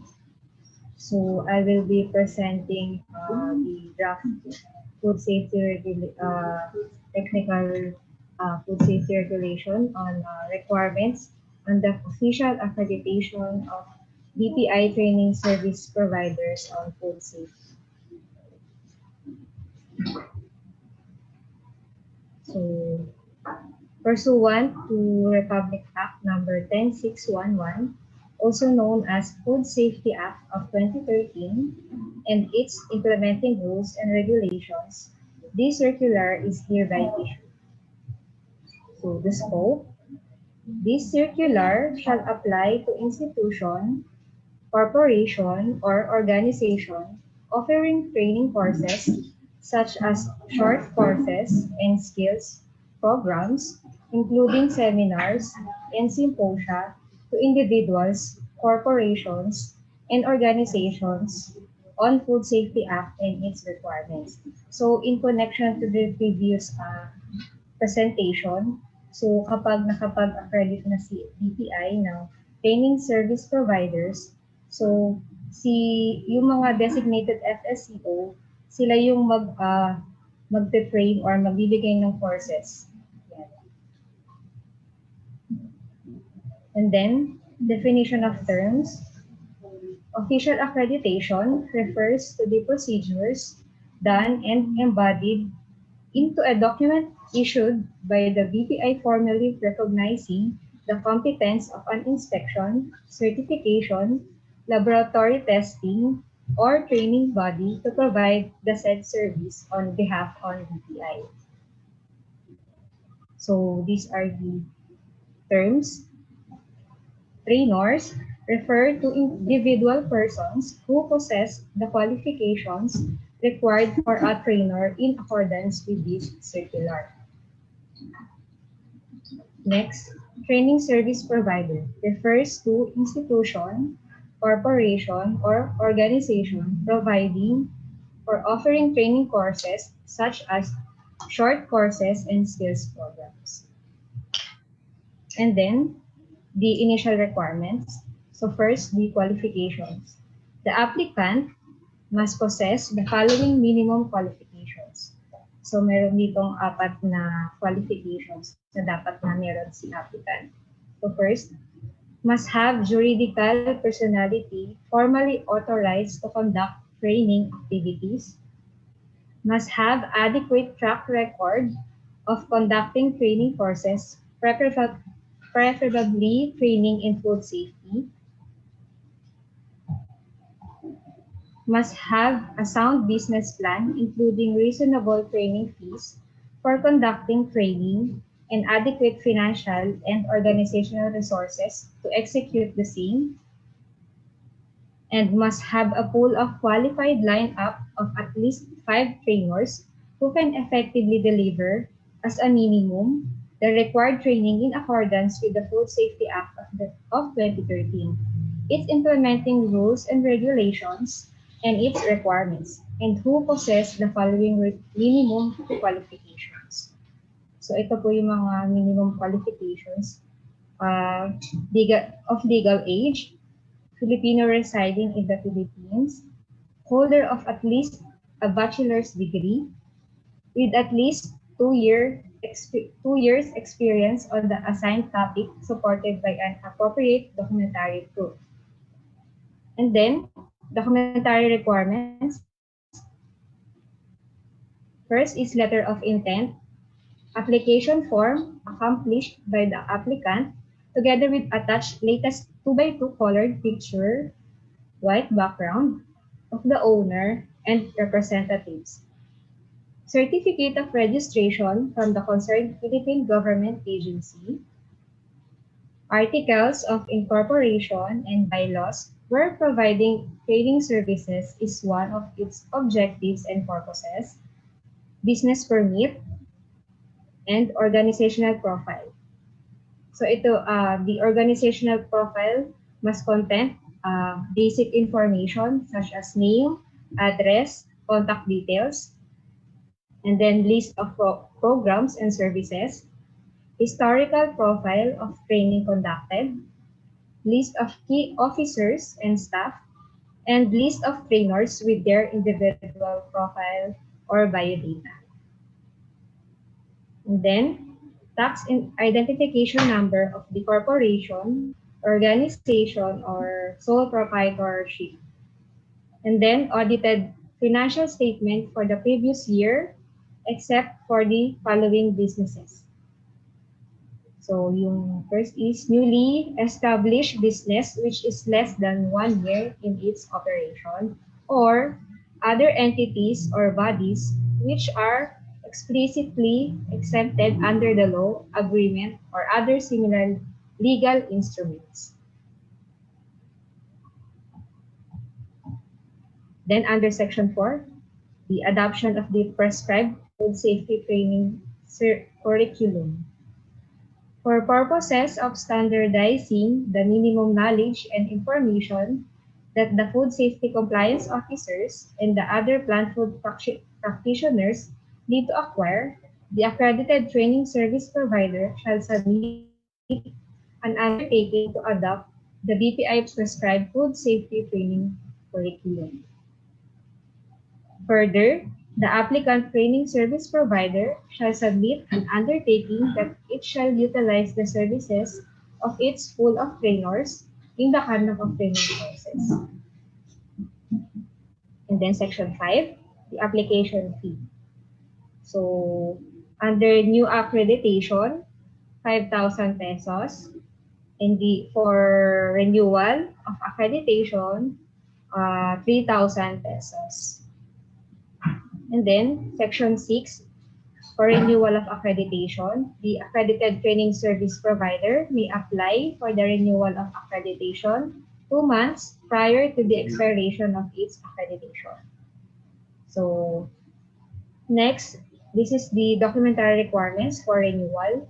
The following documents must be submitted. So the letter application for renewal, the updated list of trainers, the reports of training conducted, list of participants for training conducted, modules of training conducted, copy of annual report of the institution covering all its activities, programs, and undertakings, and new business permit. So, next, pool of trainers. So, any new member of the trainers pool must possess the minimum qualifications and must comply with the requirements set forth in this circular. And then, ground for non-approval of renewal. First is incomplete submission of documentary requirements. And then, non-conduct of at least 3 trainings within the accreditation period. Non-adoption of the minimum standards set forth in the standard training curricula, and non-compliance with any of the provisions of this circular, rules and regulations issued pursuant to the Food Safety Act of 2013. And then Section 7, validity of accreditation. So for initial or new accreditation, it is valid for 1 year from the date of approval unless earlier revoked by the BPI. And then for the renewal, valid for a period of 2 years from the date of approval unless earlier revoked by the BPI. And then Section 8, cancellation or revocation of accreditation. So the grounds for cancellation or revocation, issuance of false or falsified certificate of training, participation, or attendance, allowing the use of its accreditation number by any unauthorized training provider, non-compliance with any of the provisions of this circular, rules and regulations issued pursuant to the FSA and the requirements for accreditation, and other acts analogous to the foregoing. So, a training service provider whose accreditation has been cancelled may apply for new accreditation, provided that no further accreditation shall be granted after 2 cancellations or revocations. And then Section 9, report requirements. The following reports shall be submitted regularly by the accredited training service provider. So first, quarterly submission of schedule or calendar of training activities to be submitted 1 month prior to the subject quarter, and annual report on the training activities conducted to be submitted 15 days after the end of the calendar year. So these reports shall be submitted to the BPI PTSSD. And then, under Section 10, miscellaneous provision, the list of all accredited training service providers shall be made available to the food business sector and shall be posted at the BPI website. The BPI shall not be held liable for any damage or loss that may arise from the selection or engagement of any accredited training provider by any person for their training. Then, Section 11, repealing clause.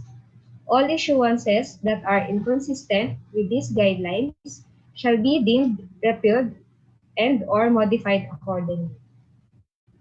And then, effectivity. So this circular shall take effect 15 days after its publication in 2 newspapers of general circulation and after its registration with the Office of the National Administrative Register, UP Law Center. So this will be signed by our director, George Waikolaste.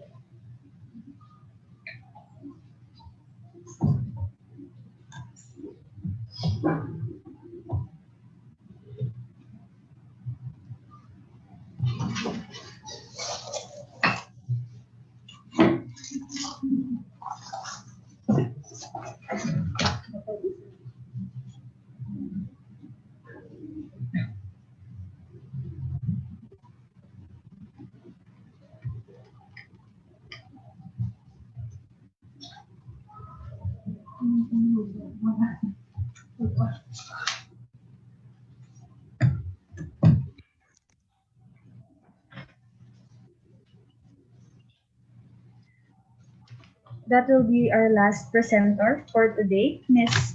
Desiree Ann S. Balinan.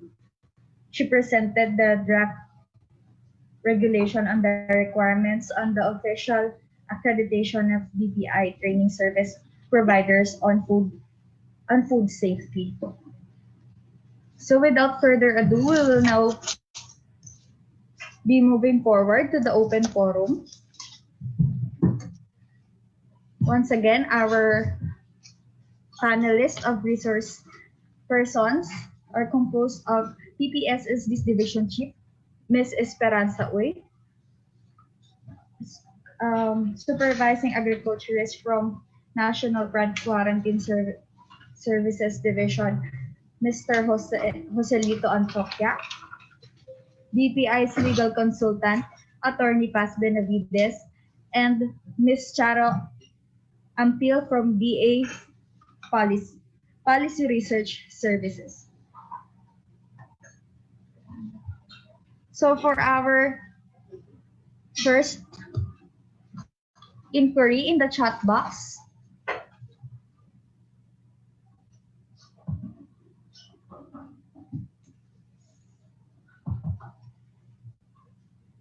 from Mr. J.R. Banyaga. Please correct me if I'm addressing you wrong. Ang sabi po niya, we are already accredited to BPI PQS as exporter, grower, and packing facility operator of fresh pineapple. Is this circular an additional requirement we need to comply? Sabi mo, hindi siya na siya. Ako ba sasagot? Sino? Ang sasagot? Sige, sir. Okay na? Yes, Sir Boyet. Rinig po namin kayo. Dinig. Okay, thank you.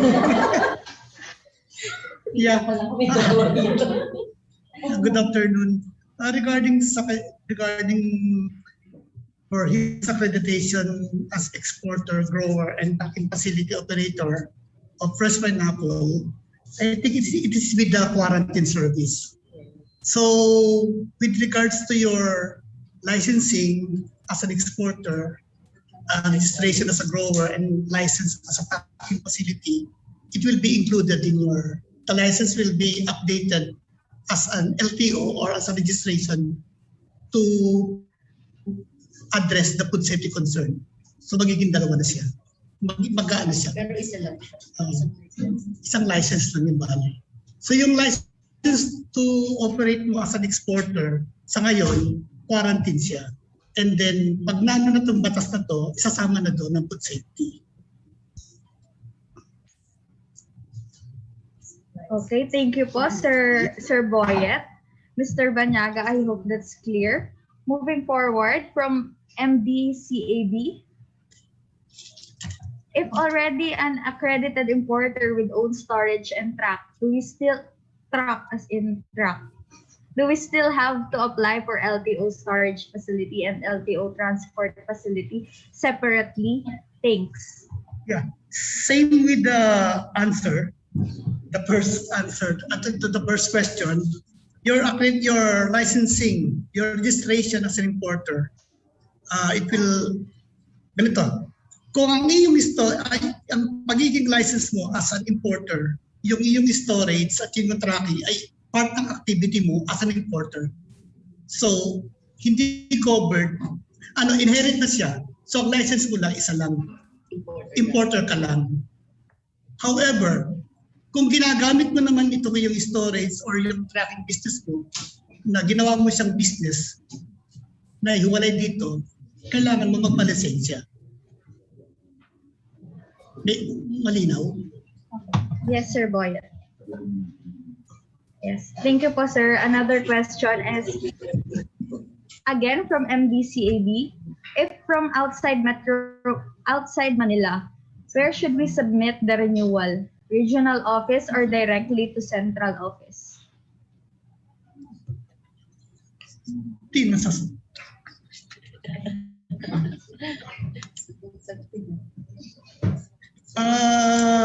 Importer or exporter Ayun, siya. kasi ang tanong dito ay kung nasa region daw sila. Paano arrangement? So ganito, ang quarantine kasi may mga ano sila, may mga regional offices ng quarantine. So ang sinabi kasi sa DC6, kailangan i-harmonize ng quarantine at saka ng food safety ang kanilang licensing procedure. I think si PPST dapat makipag-usap na sa quarantine and how to address the question. Pero kung importer ka or exporter, ang renewal mo sa quarantine din, idadagdag lang natin kasi yung requirements ng food safety doon. So, di ba?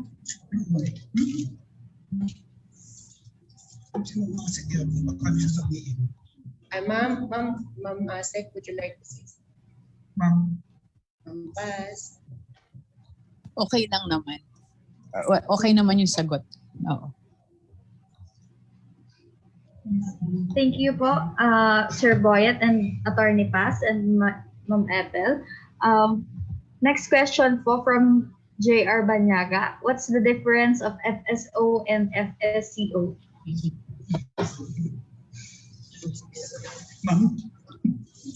Ma'am, kayo daw.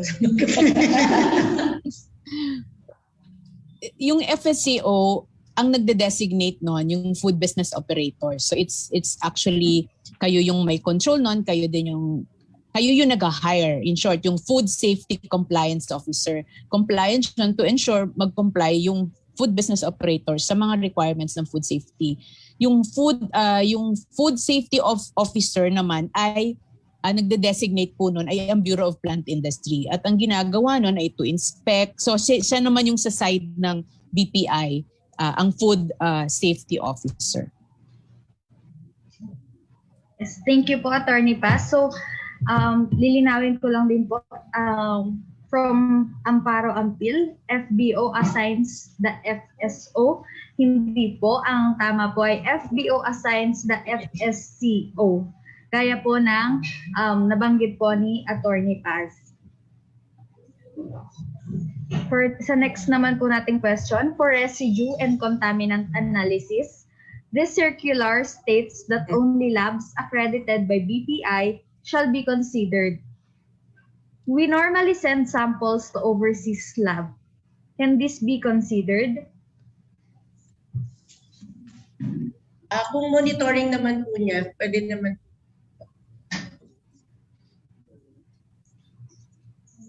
Ayun. So, okay lang daw po if it's monitoring.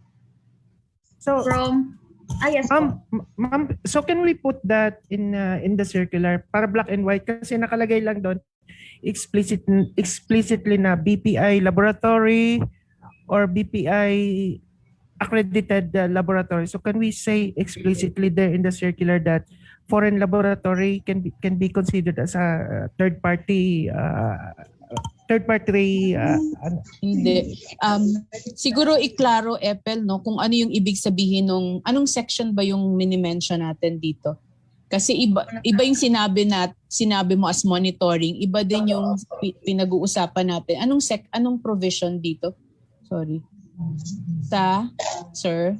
Dito po yung sa section nakalimutan ko. Doon sa presentation ni Mr. Christian Talion, I think somewhere in the line 180. Hindi ko na note kung anong specific line, but somewhere in line 180 yon. Christian, if you can show the ulit yung circular na that portion. Para mas maliit. Ito po siya, ma'am. Bali dun sa section. Anong saan yun? Anong guidelines? Article sa FSCO, ma'am. Okay. Sa designation ng FSCO, Article 4, Section 12.1. The FSCO shall conduct in-house, Section 12.1. Okay. So the FSCO shall conduct in-house monitoring of the implementation of the ICS and food safety plan. The results of monitoring shall be submitted to BPI. Ano ba yun? Tama nga ba? 12.1.1. If applicable, The FSCO shall conduct periodic monitoring of produce for the presence of pesticide residues and or contaminants to be submitted to in-house laboratories. Nakalagay naman po dito may Okay. in-house Oo, laboratory. in-house naman, BPI hindi na siya. Yes. Kung ito po, malinaw naman na may in-house laboratories dito. So hindi lang siya BPI laboratories. or BPI accredited. So when we say in-house, okay na yung sa inyo. Okay, understood. Sige. Sa inyo. Thank you. Okay. Thank you.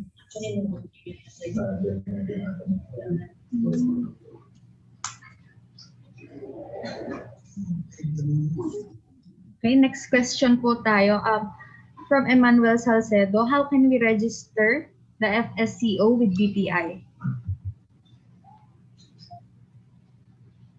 How can you register? No, yung registration po is within 6 months, no? You have 6 months from the issuance of this circular. Medyo hihintayin lang po natin masign ni Director Colaste.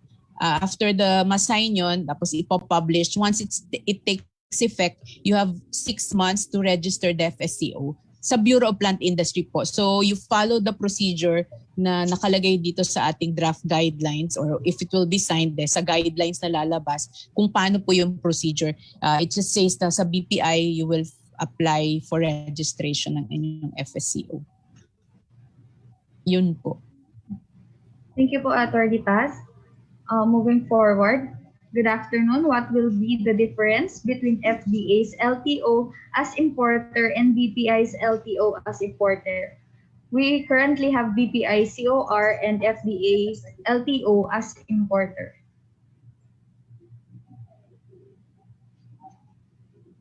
Boyet, kaya mo yan.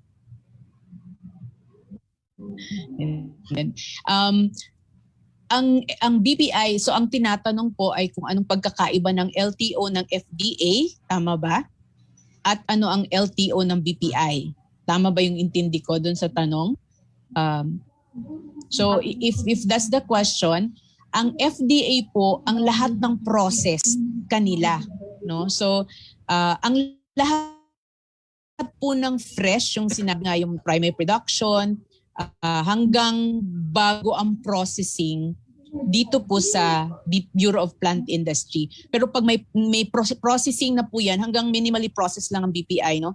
But pag may process na yan, it's with the Food and Drug Administration na po yun. So iba po yung kanilang proseso sa LTO naman nila.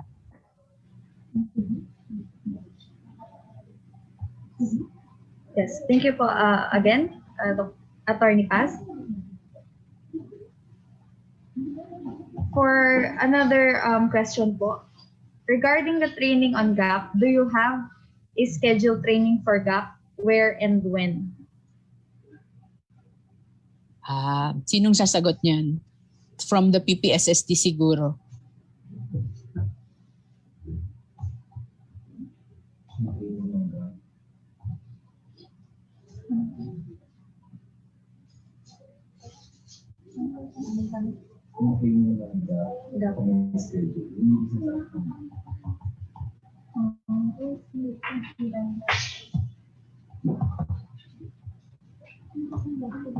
Nakat po ata ang connection ni Ms. Uy at ni Mr. Anchonquia.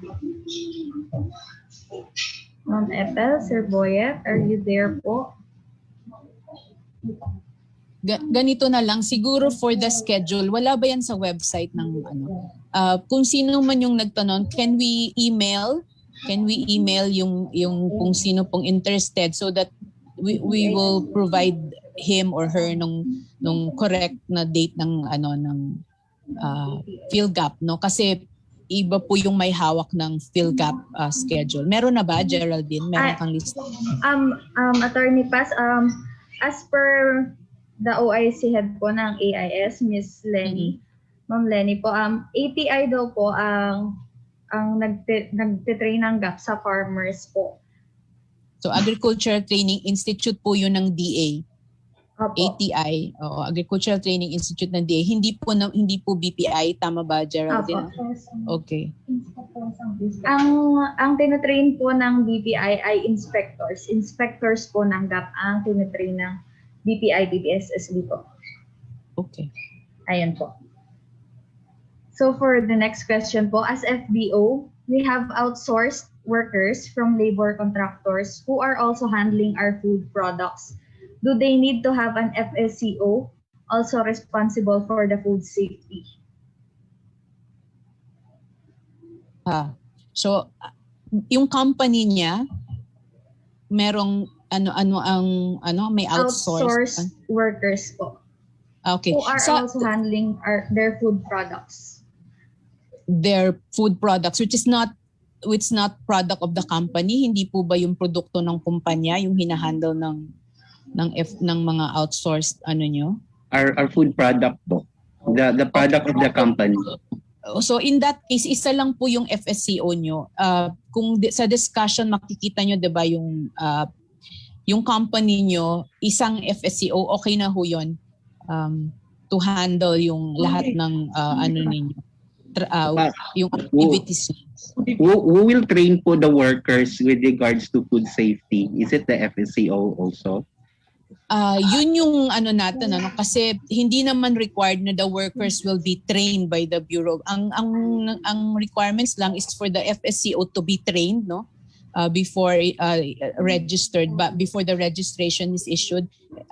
Yun lang po yun. And then parang siya na rin yung mag-ensure na may compliance yung company. No, so you don't have to ask all your workers to be trained, no. Yun yung function ng FSCO para nasusundan yung food safety requirements. Trabaho na po yun ng food safety compliance officer ninyo. Ma'am, will it not be in violation with BO 174 of the Department of Labor with regards to labor contracting, the control when it comes to food safety? Ano yun? Ano yung control?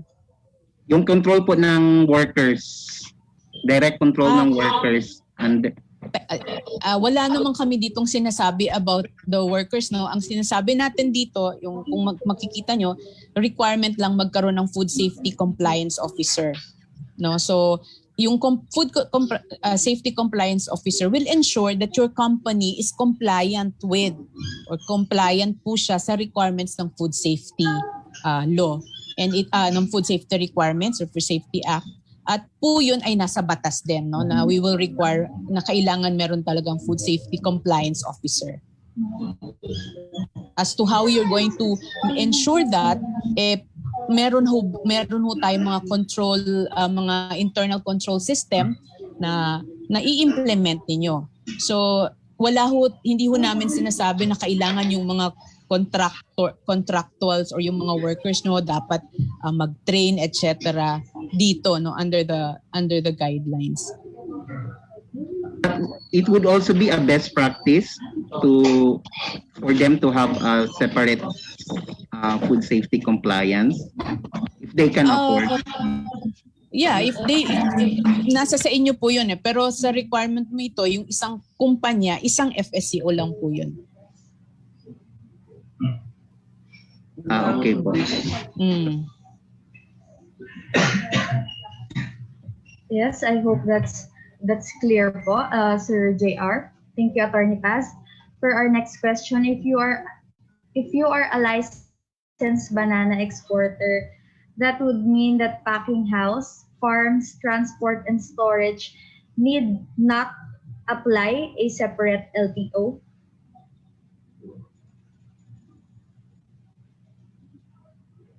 Boyet.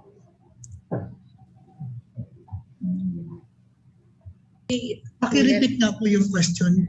Okay po. Ito po question. If you are a licensed banana exporter, that would mean that packing house, farms, transport, and storage need not apply a separate LTO? I-check mo natin sa quarantine kung ano yung mga license. We'll check with the quarantine. Kasi kung license ka sa exporter, baka yung packing facility mo ay license sa quarantine. We will check with that. Ayan po. So, Mr. Expired, we need to remove.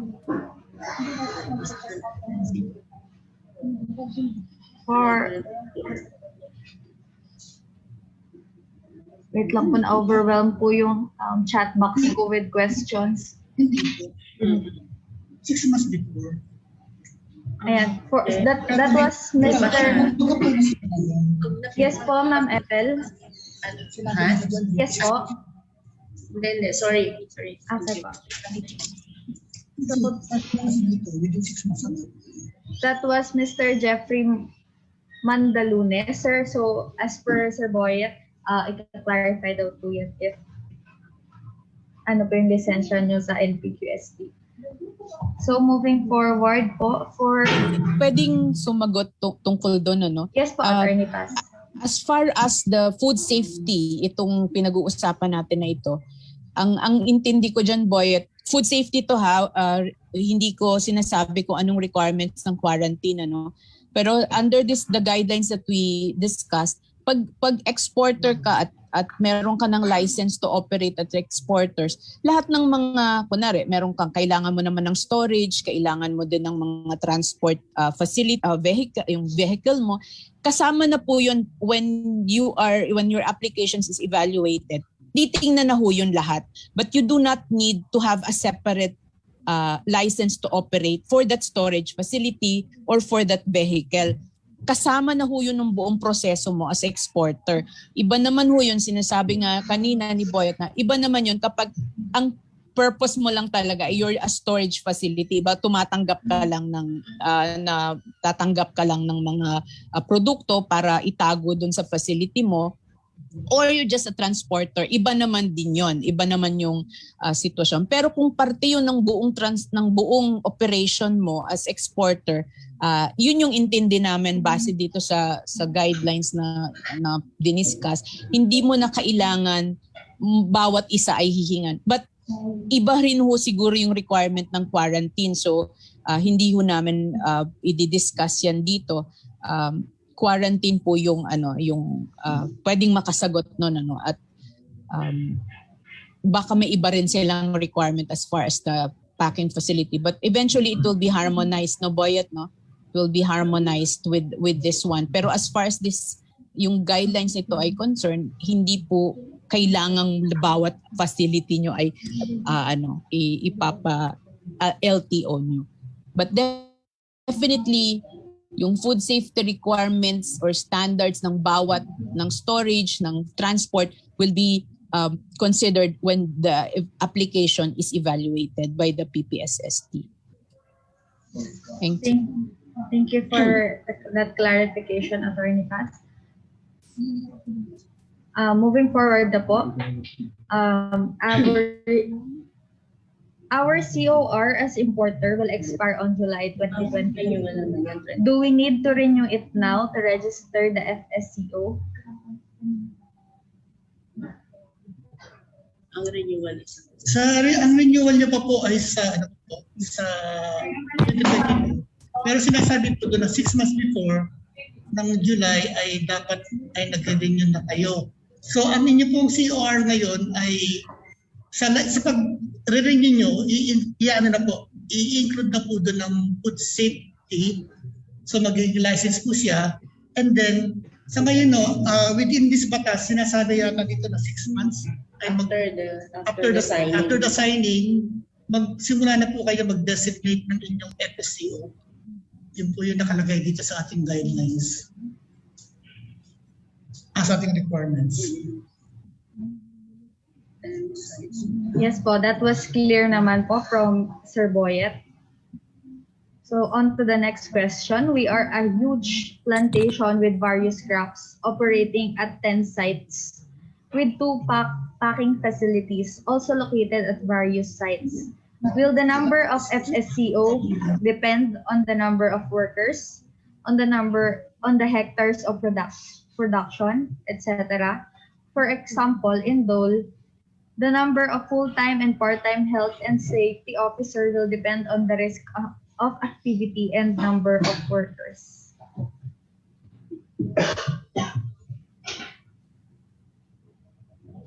Meetings, previous consultations, Kung ang isang company po yung malaki, pwede naman po kayo mag-designate ng FSCO na more than one. Nasa inyo po yun. And then meron, yung parang may alternate din kayo na parang ganun eh. May alternate FSCO kung wala yung designated. So, nasa inyo po kung ilan ang inyong i-designate na sa inyong company. I would like to clarify po the FSCO as indicated in the circular yung nabasa ko is it really full-time? Kasi yung current FSCO namin is on top lang kasi sa kanyang work eh. Malaki po ang company? Yes po. Ano nakalagay po sa food safety act dapat po ay kasi yung kung maliliit lang po siya, pwede pong yung mismong may-ari or pwedeng consultant, pero pagka po large or medium, dapat po ay meron na kayong full-time. Yun po nasa batas. When you say full-time, hindi po siya dapat may ibang trabaho? What I mean is that, yeah, yun ang kanyang trabaho. Dapat he is hired for that function alone. Opo. Ma'am Charo. Yes. Oo, di ba? Charo. May, po it's not really, hindi nasabi sa law na full-time siya. So, pwede siyang mag-work for the company and then he serves as a food safety officer, for food safety compliance officer. Hindi niya sinasabi sa law na kailangan full-time siya. Full-time siya siguro sa work niya, pero hindi full-time na FSCO. Yung full-time dito, ibig sabihin, empleyado siya ng company. No? Pero hindi ibig sabihin, hindi na siya magpo-function. Pwedeng na-designate. Ano pa ba, halimbawa, empleyado ka and you are working as anuman position, pwede kang i-designate as food FSCO ng company mo. No? Tapos dapat doon ka permanente ka sa kanila. Pero yung mga maliliit, pwedeng hindi ganon. Pwedeng yung may-ari lang or pwedeng consultant, yung pumupunta ba, hindi regular employee of the company. Pero importante na alam niya yung kanyang trabaho. That's why kailangan niya mag-training at kailangan niyang may mga seminar siyang a-attendan or orientation para lang maintindihan niya kung ano yung function ng isang FSCO. Hello ma'am. Excuse me. Yes. Yes po. From the banana industry po, last February po, nag-conduct po yung NPQSD Region 10 sa amin ng accreditation orientation. And they recommend that the facility supervisor, yung sa packing house supervisor, is yun po ang gin-recommend nila po for FSCO. Yun sa open forum po namin. So okay lang po ba sila kahit yung sa circular ay hindi sila a real tourist or food safety experience, pero packing house supervisor po sila. Sila po yung nag-supervision ng packing process po ng press pot po namin. Is that okay lang po ba sila yung FSCO? Preferably lang naman yun yung food related yung course niya. Pag hindi siya graduate doon, pwede siya must have work experience sa plant food safety. Tsaka ititrain naman yun, no? Ititrain naman yung FSCO na yun. Kasi we don't expect na ganun kadami din yung mga makukuha natin na food related courses yung kanilang tinapos. Siguraduhin lang natin na alam nila yung gagawin nila as food safety compliance officer. Hello ma'am, follow-up question lang po. Hello? Yes po. Yung responsibility ng food safety compliance officer kanina is to have an internal audit report. I would like to clarify yung audit report is audit ng all sites or random lang na pipiliin niya. Like for us, we have 12 sites and we are a very huge plantation. Kailangan ba yung audit report is in-audit niya lahat? 100% ng site or just select?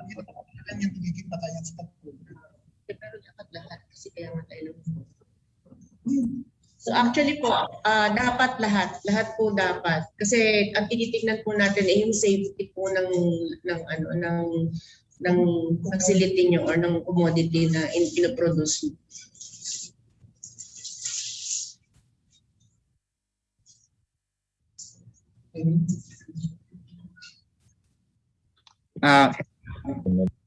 Ma'am, Ma'am Esperanza, may ano po ba kayo? May bibigyan naman kayo na template ng audit report, no? Or yung sa organization lang? Sige po, pwede naman po sa inyo na sa organization. Kasi bali yun namang internal audit nyo, kayo naman yung gagawa noon. So pwede po sa inyo. Pero pwede din naman mo kami mag-provide kung talagang kailangan. Sige po. Thank you po.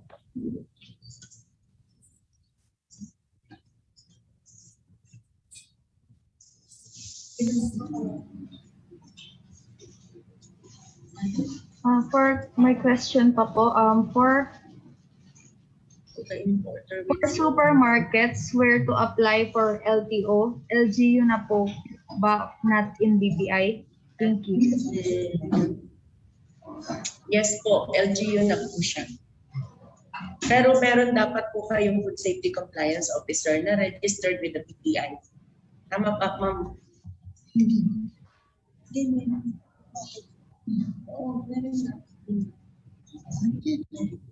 Oo, tama.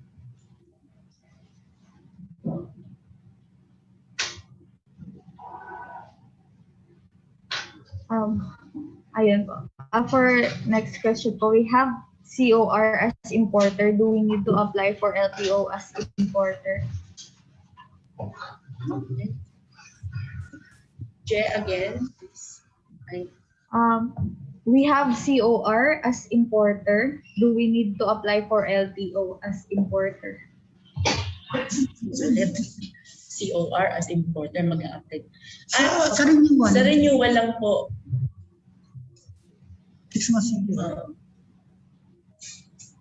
Mag-a-apply po kayo ng LTO 6 months prior to the renewal of yung COR niya.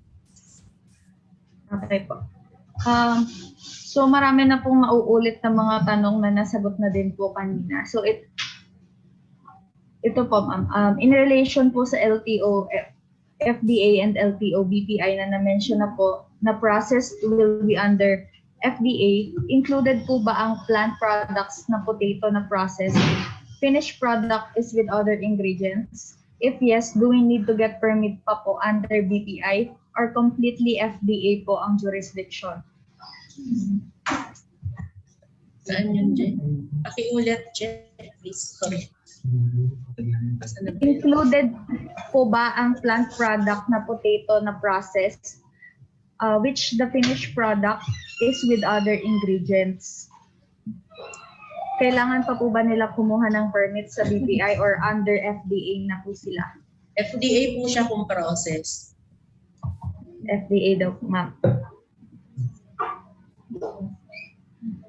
Ayan, so yung mga ma'am, ulitin ko na lang po yung mga question na tungkol sa FSCO po. When will be the effectivity of the FSCO upon renewal of COR po ba? Ayun po, yung effectivity. So yung FSCO kasi, ang effectivity niya, upon signing nitong upon the signing of the circular, of this draft requirements, dapat within 6 months, makapag-designate sila ng FSCO. So, but it does not necessarily mean na kailangan nilang mag-renew ng license as importer. At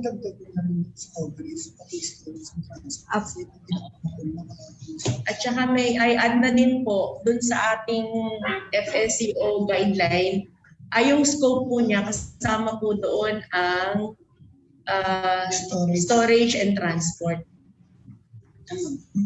Nawala dun. Na hindi po kasi napasama dun sa coverage.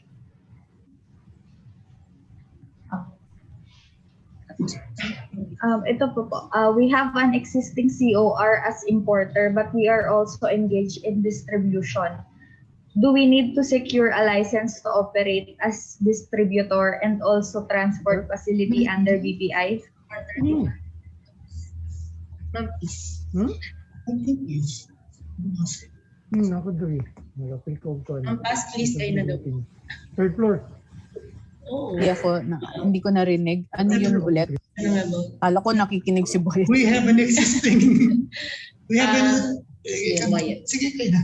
Meron daw po silang existing COR as importer pero engaged din sila sa distribution. Do we need to secure a license to operate as distributor and also transport facility under BPI?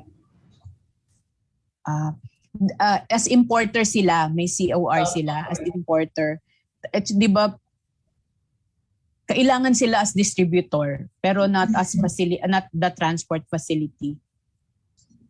Not the transport facility. Kasi kasama na doon yun sa distribution yung transport facility nila. Pero yung importation kasi totally hiwalay doon sa distribution na aspeto na another activity nila. So, ang bali po sa ating usapan, i-check din po natin ang kanilang SEC registration. Correct. So, yeah, kung ang hindi po SEC registration as importer at meron pa kayong SEC registration as distributor, bali maano po yun, magiging dalawa. Kasi dalawang businesses po yun.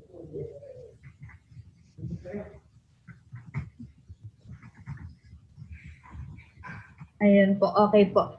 So, on to the next question na po tayo. What is the scope of the simple food processing? We are into rice mill industry. In the absence of NFA, who will provide the LTO? Sa rice mill po, BPI din po. Milling facility po BPI din po. Yes po, under po na ng BPI ang rice mill facility po.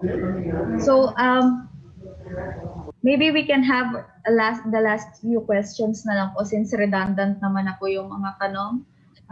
Nasagot naman na po ang karamihan. So, meron po ba kayong template ng food safety plan as required during the registration of FBO?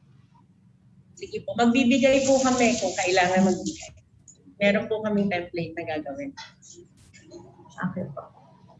Is it okay po ba na iisa na lang na tao ang ma-assign as FSCO, ICS facilitator, and mag-a-attend ng mga trainings like GAP and GMP? Pwede naman po, depende po sa operation nyo. Kung talagang sila naman yung involved, pwede sila lang yung papa-attend din. As long as especially doon po sa mga trainings, basta mai-disseminate niya doon sa mga kasama niya. Or mai-implement niya doon sa kanyang doon sa facility. Okay. So, meron na lang din po tayong dalawang natitirang tanong. So, yung cold storage facility ng packing house should also be registered as warehouse of finished products.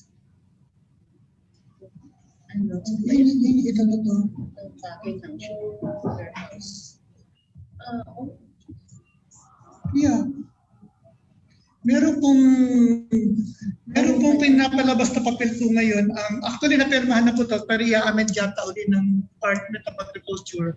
Yung pong binabago po, inaano po yung accreditation ng mga cold storage warehouses.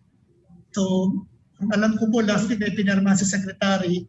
However, meron lang po yata yung pagbabago po doon. And then, doon po sa accreditation ng cold storage warehouse, yung dati po 2,600 ay ginawa 4,000 sa bagong papel na yun.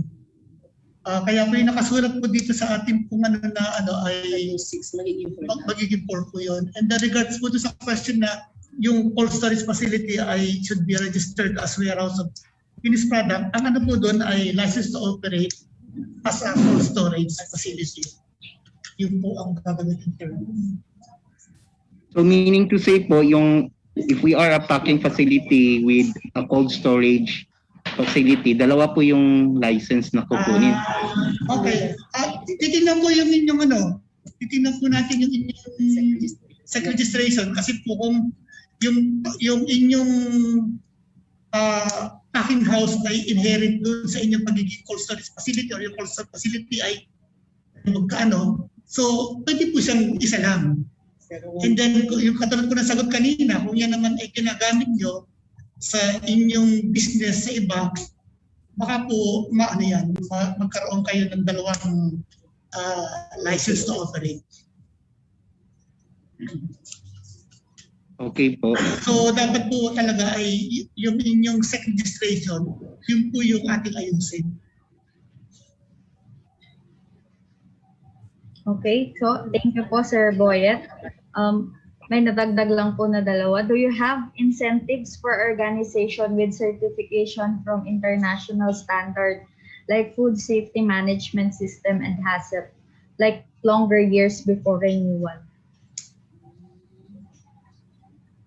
Actually po, most likely ang magiging ano po niyan, gaya po dun sa GAP certification namin, kapag global GAP certified siya, binibigyan din po namin siya agad ng PhilGAP certification. Pero subject to audit, hindi na siya mag-undergo ng inspection, but subject to audit.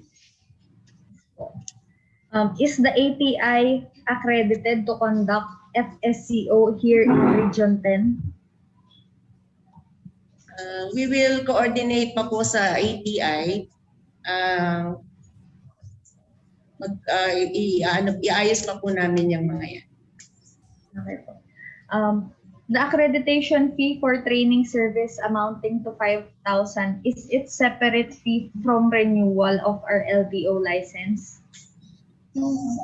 Ano po, clarify lang po, ano ba yung renewal of LTO license na yun? License po naman. Kasi ano po ibig sabihin doon? Kasi po, pagkakaintindi ko, itong 5,000 ay sa accredited training service provider. Hindi po ba? And then, ang renewal po niya ay 2,500. Hindi ko po, pwede po pakiklaro doon sa tanong. Ano po ba ibig sabihin niya? Medyo nakupuntis lang ako. You can turn on your mic po, Miss or Mr. Maribel Pasahe. Teka yung 5,000 sa atin. Hindi nga. Sa renewal. Para po ma-clarify. Hindi, 2,500. Maribel Pasahe yung po. Renewal. Hello, good afternoon po. Yes po, good afternoon po. Kasi di ba meron kaming nire-renew na yung sa farm, packing house, at saka yung sa export license namin. So additional fee po ba yung accreditation ng training services po? Hello?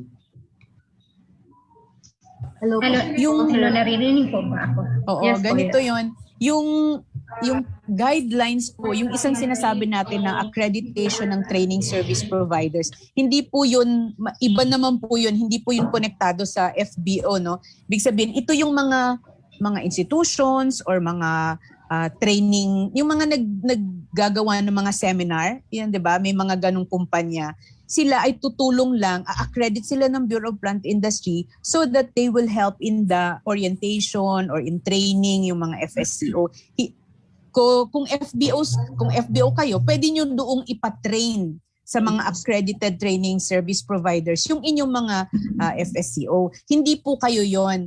Iba pong entity, yung 5,000 na yon. Kung halimbawa ako may kumpanya, gusto kong ako yung maging service training provider, mag-a-apply ako for accreditation. So, kung sinong FBO ang gustong magpa-training, doon pwede sa kumpanya ko or pwede sa ATI or pwede din ang BPI. They can do that. So, hindi po yun FBO, hindi po sa inyo yun konektado. No? Okay, thank you po. Yes, so I'm closing the chat for questions. So, ito na po talaga yung last two. Can we ask the training cost of FSCO per participant? Can we ask the training cost of FSCO per participant? Actually po, pag sa training service provider talaga, may bayad siya. Pero siguro, at the start, baka pwede rin kaming mag-conduct. Kaya lang kung hindi kayang i-sustain ng BPI yun, na lahat ay, kasi madami masyado yan. So kailangan talaga natin ng service training provider para ma-sustain yung training needs ng mga FPOs.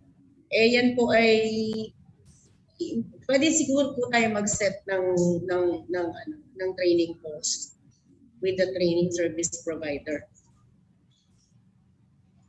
Yes po. So ito na po ang last question natin for this afternoon. Paano po namin malalaman pag approve na po ang admin circular for registration of FSCO? Yes, iyan po ay i-circulate natin para malaman po ng lahat. Yes po. So that ends na po our open forum for this afternoon. Again, I would like to acknowledge and thank our panel of resource speakers, resource persons, PPSSD's Division Chief, Ms. Esperanza Uy, Supervising Agriculturist of NPQSD, Mr. Joselito Antioquia, BPI's Legal Consultant, Attorney Paz Benavides, and Ms. Charo Ampil from DA Policy Research Services. Yes, thank you po for everyone. To officially close our program, may I call on Ms. Norin D. Escobar, the Assistant Division Chief of Plant Product Safety Services Division.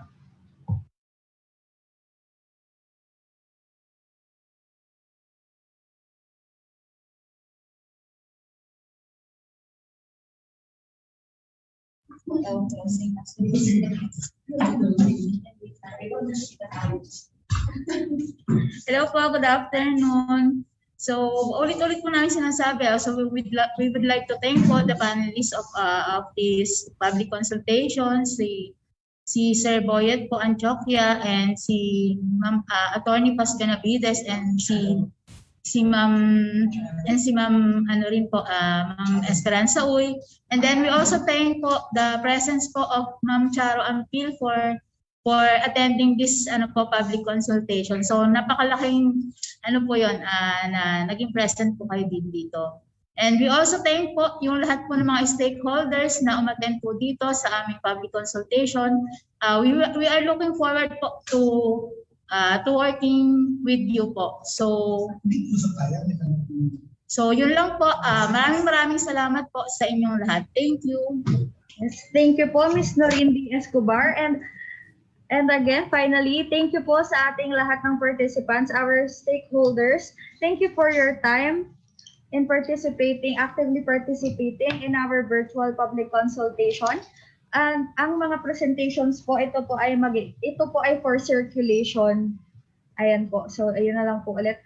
And that will be all for today. Again, I am Geraldine Bailon, your facilitator this afternoon on the virtual public consultation on BPI's Food Safety Draft Regulations.